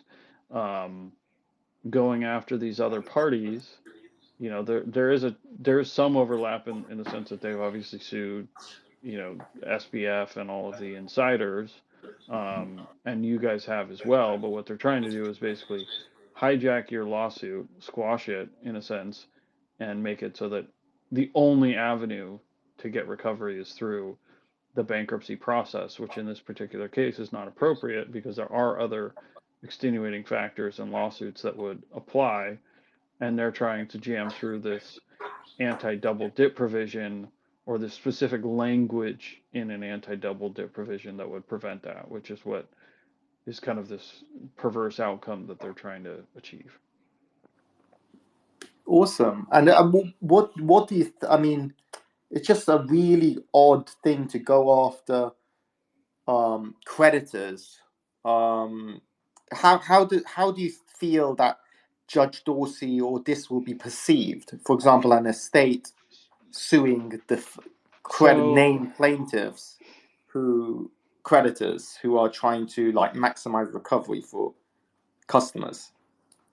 So I would actually probably see him kind of splitting the difference on part of it, because the one thing that will be in front of him, the adversary they filed against you, is effectively very specific to VCs and the insiders. And so the VCs are ones where the estate hasn't gone after that, and so it would be hard to rule that, oh, that should be in the double dip, because if that were an action that the estate had or were going to take, then yes, it would run through the bankruptcy. But because they're not, then it should remain separate. The one that is truly an overlap, where the debtors did technically file something first, I believe, is against Sam and everybody else. And so that one I would see him maybe ruling in the debtor's favor of saying, okay, well, you guys can't sue Sam and the debtors can't sue Sam for the same thing, when it would be the debtor's right to do that. So that's where I think he would split the difference. The thing is, because Sullivan and Cromwell is not part of that, and that's only in the motion to dismiss that's in, I think, the Southern District of Florida, if I recall, that one is one where they are also trying to jam this anti-double dip provision through, because then they would turn around at that point and say, well, see, look, it's pointless. You're only going to get recovery through the bankruptcy. Why are you even bothering to sue Sullivan and Cromwell? We've already got this release, exculpation, and anti-double dip provision. This is just a frivolous lawsuit, which is patently absurd, honestly. Like, an anti-double dip provision is a normal provision in a bankruptcy, but not for things that are separate from the bankruptcy, which is what they're trying to jam in. Yeah. So it's like the anti-double dip provision will stay in the plan in some form, but the reality is that just means that if you get money through the Bahamas, you can't get money through the U.S. process. Yeah, exactly. Or EU or anywhere else. Like, that's the goal of an anti-double dip, is you can't claim twice on the same thing. But when you're joining a class action lawsuit that is a civil litigation, that's not part of the estate, and that's not part of the estate's assets unless it were something that the estate went after. And they didn't go after Sullivan and Cromwell. They didn't go after the influencers. They didn't go after the VCs. And so those are separate and should be treated as such. Can I ask? I read the provision as well. Did I understand it correctly that proposing that people part of the class action named plaintiff, that they would hold distributions back and not distribute them?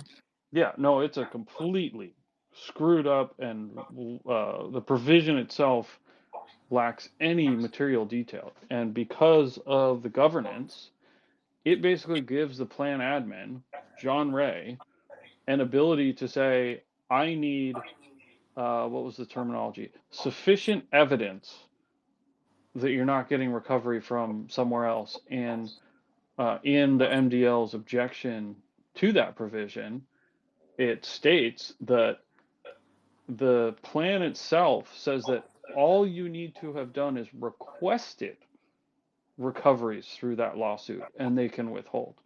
So you don't actually have to get $1 from any of these class actions, but if you are named in that as a recipient, if there is any funds to recover through those actions, the estate can withhold paying you your claim. I don't even think that's lawful technically, but it's also so poorly defined that it gives the plan admin unilateral authority to say, oh no, I'm going to withhold this claim, right? Like, John Ray is going to withhold Sunil's claim under that provision just out of spite, would be my guess. For how Yeah. long would he be able to do that for? And like this would even be jammed through. That's the very problem. It's completely undefined. And Could so, they just hold it forever and Sunil? well, they would just litigate it. That's the problem with the bankruptcy structure, is they're sitting on all of your cash, and if they withhold money from Sunil, Sunil's going to then have to have his lawyers lob a complaint.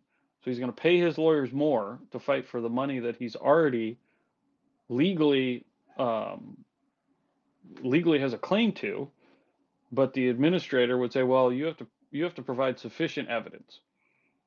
But what is sufficient evidence?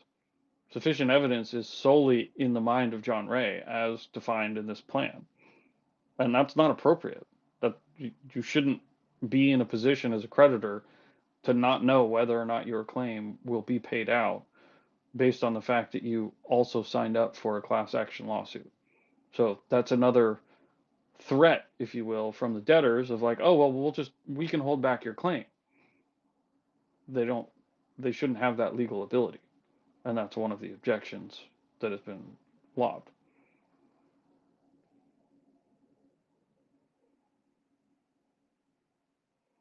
So Someone just say that posted. actually stays on the plan, doesn't get resolved. What would one person do to fix that? Would they just have to drop their name from the class action? Like, how would they In resolve it? theory, yeah. If the plan were confirmed and that provision holds, basically, yeah, their goal is that everyone just drops out of it because they're scared about not getting paid out the money that they would get from the bankruptcy, and therefore those claims would lose a lot of their teeth. And if the estate were to get the double dip, then the recoveries through those actions become kind of moot, because then you're limited based on what the plan affords you, right? So if you were a convenience class creditor who signed on to the class actions, the state is basically saying, well, you're capped at 118, 19%, whatever it may be. And so if you're part of that claim and the plan were to, in theory, be confirmed at the end of this year when they would be distributing that 119% to you, they'd say, oh, well, you're named in this class action, so we can't distribute anything to you until you show sufficient evidence. And sufficient evidence will probably be, oh, I've dropped out of it and I'm no longer part of it, and then they might pay you. But you'd need to file a lawsuit. You need to have a lawyer like defend you on that, which for most creditors is a challenge, right? Lawyers are expensive, as we've unfortunately seen in this case. And if you have, a small claim, lawyer fees would eat up a good chunk of that. And that's a structural issue with the plan.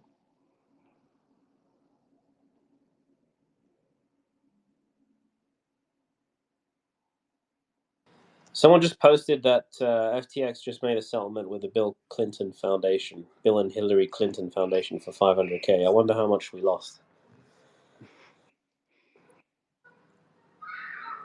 Is that? I haven't seen that one yet. But Hey, one more question about that. The class action provision. yeah. If someone had sold their claim already, say they already sold it, and they're part of a class action, how would that work? So if they've already sold it, like So how does the claims buyer still get paid out? Say John Smith was part of a class action, sold his claim. Does that claim buyer still get paid out the distribution because they're not the same person or entity?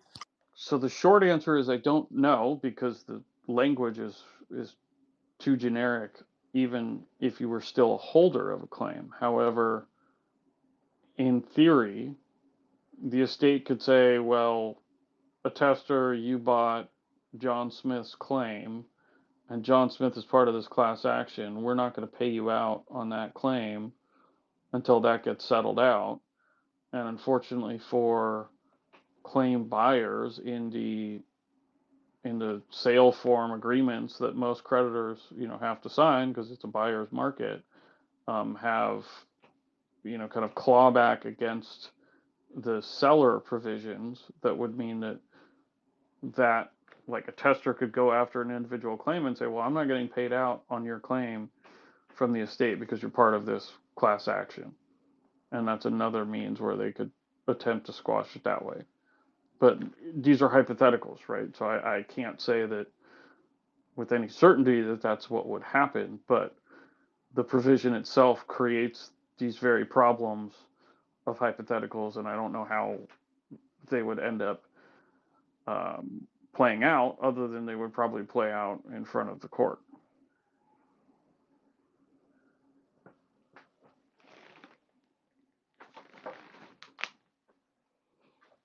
So more reasons to remove that provision because it's potentially unlawful in terms of the bankruptcy code, and it's also just poorly drafted, structured, and at the end of the day, it gives the debtors unilateral authority to decide what to do with that.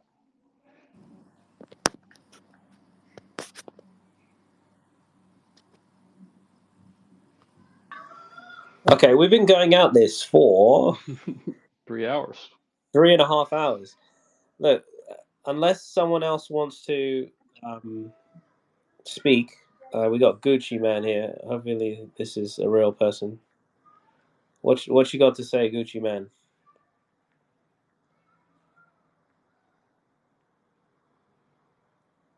Gucci, you're muted. Yeah, hi. Sorry, I just tuned in, so forgive me.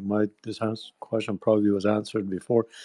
What if, as a creditor, you haven't done anything, you haven't filed anything, you're not part of any of petitions signed or by you or anything? What should that person do? Okay, the first thing you need to do is go to ftxvote.com and register, so you're in the loop with all of us. Okay. Also, join our Telegram group, which is the FTX 2.0 Coalition. The links are all there on ftxvote.com. We also have a community. We also have an FTX 2.0 community on Twitter, on X, which is, I don't know how to link to that actually. Oh yeah, if you go to the chat link on this Spaces, right, the comments link, I've posted it there. Could you please just DM it to me if you don't mind? Yeah, I'll DM it. Thank you so much. All right, now you want to stay in touch through all these channels. We're keeping you guys, everybody, informed of what to do and what not to do in the bankruptcy. You don't have to file anything manually with the court right now. I think we'll let you know when you need to vote. That's probably the next thing to do. Yeah, on the admin side, if you didn't, go through the whole process of filing a claim, you would still have a scheduled claim. Obviously, it's too late to dispute that if somehow the numbers were off in terms of petition date value. Obviously, the petition date value question still remains. The other outlet you would have if you're an international customer would be the bar date for the Bahamas is still open. So you could also file your claim in the Bahamas. That will probably remain open until what would appear to be the end of July at this rate, but the date for that has not yet been decided. So there's still things you can do. Definitely now would be the time to pay attention to what's going on, because now we're in the point where we're getting into voting and structure, and that directly relates to your recovery. So definitely be following those of us on Twitter or Telegram, what have you, and you'll be informed. Great, thank you so much. I just updated the name of this Spaces so people can see. If you don't know already about ftxvote.com, that's the website where you're going to get all of the information. It's got the link to the Telegram. If you sign up, you're going to receive an email newsletter anytime there's something of significance. Highly encouraged. Join the Telegram. Join the Twitter community.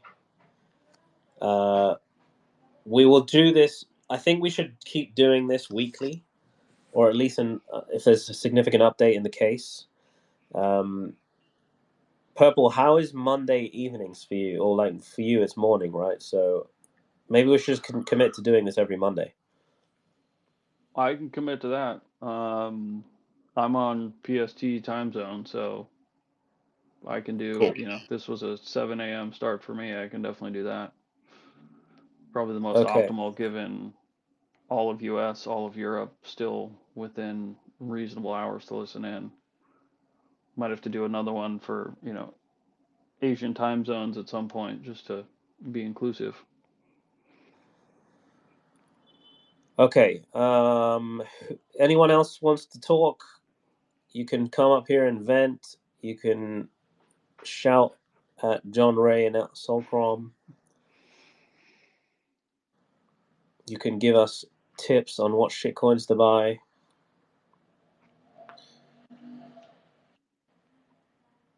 Otherwise, I'm going to close this group and we'll continue the discussion either on Twitter, Telegram, or next week on Monday. I think this was a huge success. We got a massive turnout. Yeah, 100 plus for 3 hours. So we got people who very much care about the outcome of this case, and we are all fighting very hard collectively on everyone's behalf. So stay in the fight would be my only suggestion. It's not over. Right now, it's kind of what I call crunch mode. This is where plans get settled and finalized, and that should be hopefully in your best interest and hopefully achieves an outcome that's in your best interest. But we are working on it. Okay, we've got a couple more speakers, but please don't shill shitcoins. I was just joking.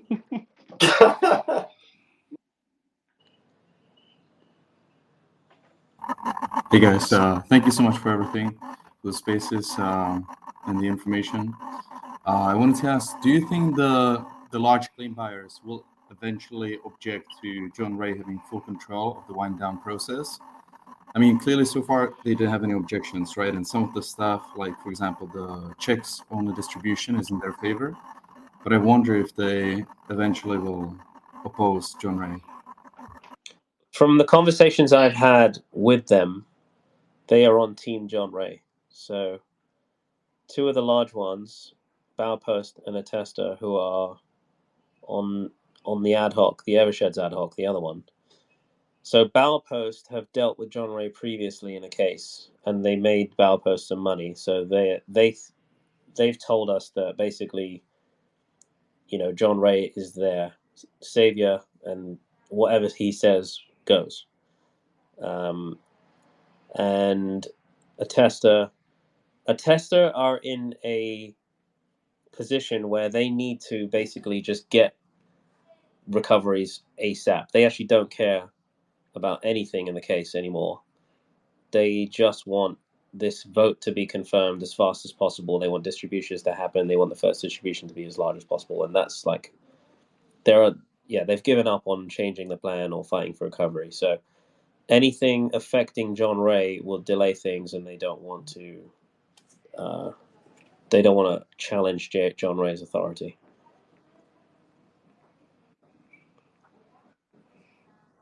Yeah, it would have to be something major would have to change that, which at this point would only be something related to the examiner report. So I wouldn't hold my breath on the large claim buyers voting against the plan at this stage. Right. So one of them getting a seat at the table would not be necessarily beneficial for us, normal creditors. No, it wouldn't. I've spoken to these guys, and I know what they would do. And they're not going to... they have different incentives to us. Their cost basis is like 35 cents, 50 cents, 60, 70 cents. So even at 100-cent recovery, they're the best performing distressed funds of the year. So these people have just completely different incentives to us. They all actually raise money from the same group of people as well. So they're all convolutedly in each other's pockets in a way, because they all want to if one of them loses, their LPs also lose, and those LPs are also the same LPs. So like they want everyone else to have the same recoveries as them, and so they kind of in these large like $100 million claims that they buy, they often split up. They team up, even though they're enemies or they're like competitors. They team up on buying the same large claims so that everyone wins together and loses together. So it's all like a big cartel. And the lawyers are obviously part of the cartel because, you know, John Ray is in control of how fast these guys get their recoveries. So one thing that's driving their incentives here is that these large funds, they don't have like, you know, like multiple $1 billion in cash that they deploy. They lever up. So they may have like a couple $1 billion and then they'll go to a bank and like borrow $6 billion or whatever.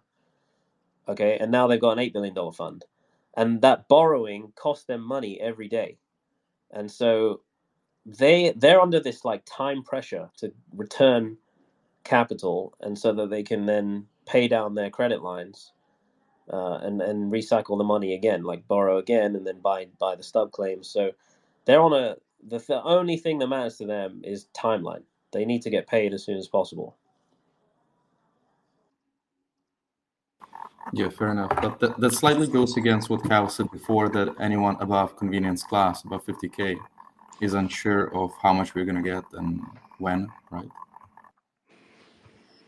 Arash, if I could add one more question. Apparently, I read here somewhere it says that the recovery funds from FTX lost funds have made significant progress. So the bank, that's what actually the bankruptcy lawyers for FTX have announced. So which means that based on the favorable market condition, that all the crypto coins are gone up in value.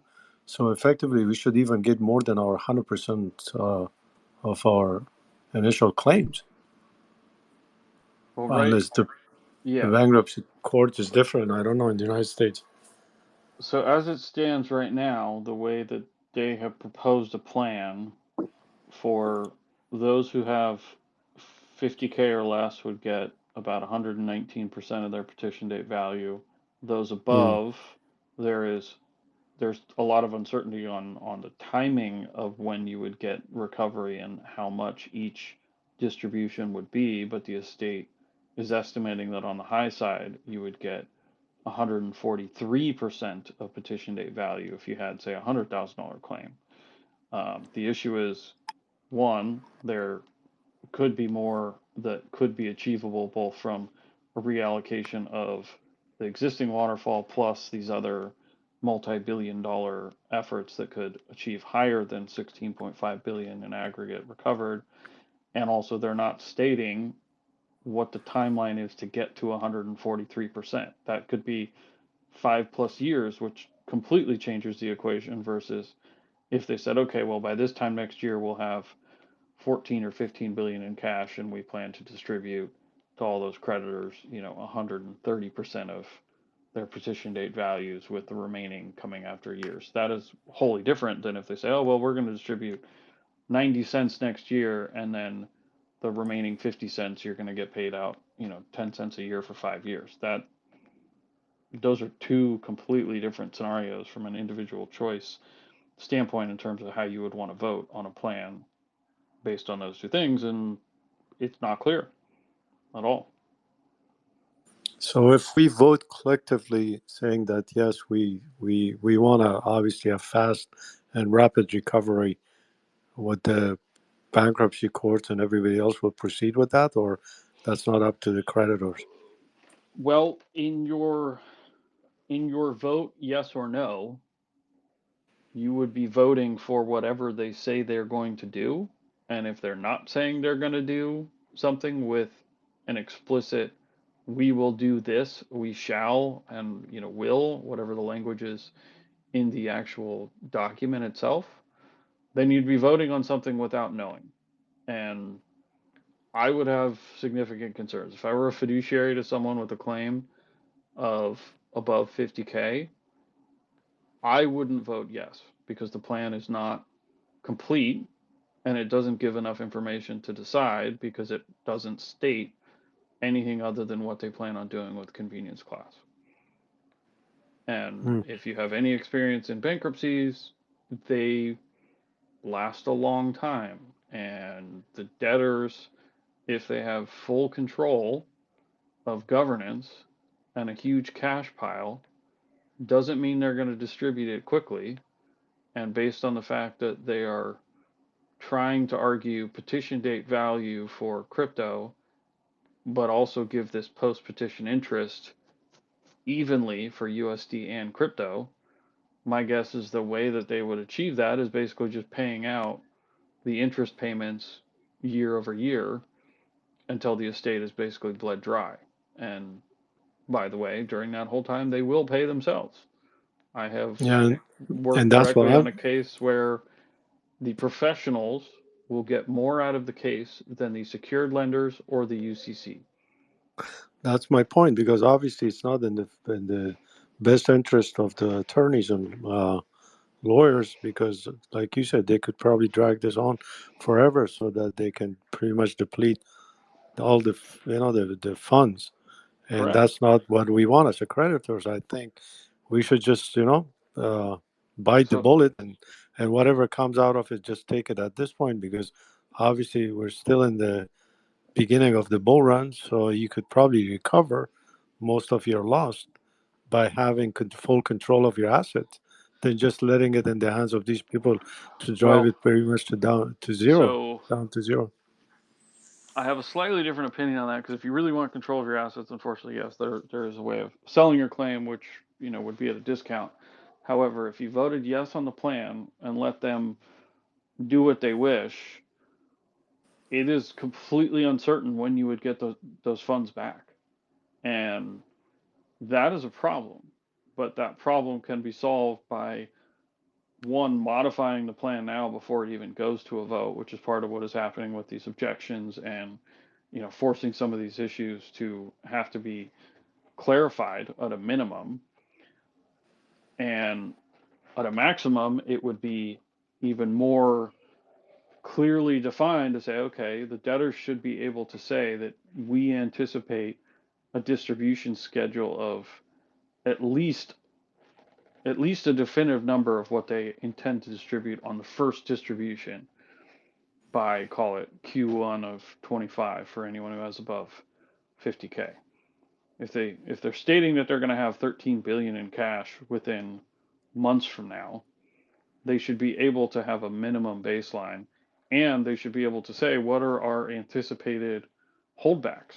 What are all the things that they anticipate that they're going to need to hold back for, whether it's professional fees, the wind down budget, whether it's specific claims that they need to have a reserve for customers, non-customers, whatever.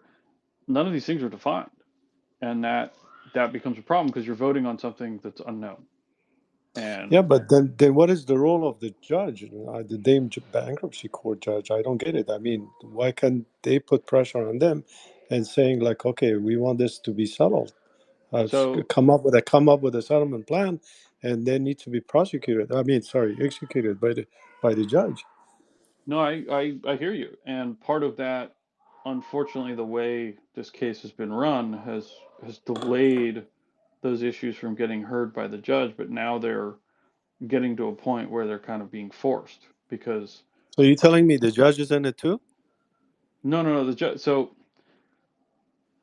the bankruptcy court, like, I wouldn't fault Dorsey, right? I don't agree necessarily with some of Dorsey's calls in this case, and certainly the Third Circuit didn't agree with his call against hiring an examiner. But at the end of the day, Dorsey's role is only for things that are brought to his court for him to rule upon. And because, for example, the property issue was avoided until, for the debtors have avoided that issue for as long as possible. The problem is they can't avoid it forever, even though that's what they're trying to do. And it's now coming to a head where a core of the objections to the disclosure statement that will be heard in 2 weeks relate to that issue. And so that is the appropriate time for Dorsey to be able to step in and say, well, no, we do need to have this issue heard or not, right? If he rules to not have that issue heard, I would be surprised, given that it's been him who has tried to push for that issue to be heard, starting back in September of last year. So that would be kind of an about face to say, oh, well, yeah, you guys dealt with it, even though they didn't. So that's why all of these things are starting to kind of hit now, and those should all be defined before the plan is actually voted upon. So the goal is to push for these changes now, push for certainty in the plan, push for a structure that says the debtors will do exactly this, barring X, Y, and Z from happening, or, circumstances that arise after. But they should be held to an actual definitive plan that says we will distribute this at this time, and we anticipate being able to distribute Y the second distribution, and you can't forecast the next 4 years of the case for like the last remaining litigation that always hits for the nominal value that'll be remaining, but the debtors haven't even indicated how they anticipate distributing the $13 billion that they anticipate having in cash a few months from now. The only thing that they've committed to is saying for convenience class, which is like $1 billion plus of value out of 16, oh, we'll distribute that within 60 days of the plan going effective. Everybody else, you're in the dark. That's not appropriate. And I hope Judge Dorsey says, well, no, you need more fulsome disclosures. These issues need to be resolved. And he's got many objections to the disclosure statement that now have to be heard in a couple weeks. So I think there's going to be a lot of activity, and I don't believe that the plan itself, as it stands right now, is the final plan that will be voted on. So this plan was proposed by the debtors. Correct me if correct, I'm wrong. but it doesn't mean So that you it's said final. you just said earlier that they haven't even come up with a plan, but they're saying that the plan was already proposed by the debtors, and we should expect a verdict or whatever, or an outcome from this from the judge. It's And that pending on the judge. so that if the debtors win on all of these objections, then yeah, they would jam a plan with the current language in place. And at that point, it's just a matter of voting yes or no. And I would, if I had over 50K, I would vote no. Obviously, the claim buyers might have enough votes to sway that, and enough people might just be tired and out of it, to just say, yeah, screw it, I'm going to vote yes. But we still have over a month before the plan is technically final. And just like in mergers and acquisitions, and bankruptcy plans are very similar, it's not the final version, right? Like even 2 weeks after they filed the version on the 7th, they filed another one on the 22nd of May that made some of these changes, including the kind of throwaway provision that says, oh, we'll look at stablecoin distributions, right? So I wouldn't expect this current version to be final no matter what, because there's always going to be minor tweaks at a minimum. If the hearing on the 25th rules against the debtors and with the objectors, there could be material changes to the plan by the time it's final. So it's going to kind of be like a roller coaster ride here for the next month in terms of what the plan actually says and does. And optimally for creditors, the roller coaster becomes more clear as opposed to remaining the same, which is not very clear at all. Thank you so much. So we'll, tune in on a weekly basis. Certainly in 3 weeks' time after the hearing on the 25th, there'll probably be a lot to discuss, assuming that hearing even, finishes in a day or two. But definitely leading up through the voting, we'll hold these regularly. So tune in and we'll keep you updated, because this is when a lot of the things start to change more on a week-to-week basis as opposed to a month-to-month basis. Bankruptcy is very, very slow, as everyone I'm sure already has figured out. But as you get closer to a planned vote, there's kind of a flurry of activity, and then it settles down when for the plan confirmation, and then the plan becomes effective. That doesn't mean that everything's over, just as we've seen in Celsius, unfortunately. But those are the periods where it then becomes this kind of more stable and administrative type of a bankruptcy procedure, as opposed to right now where it's trying to get to a settlement that ultimately is a voted on plan with a yes vote.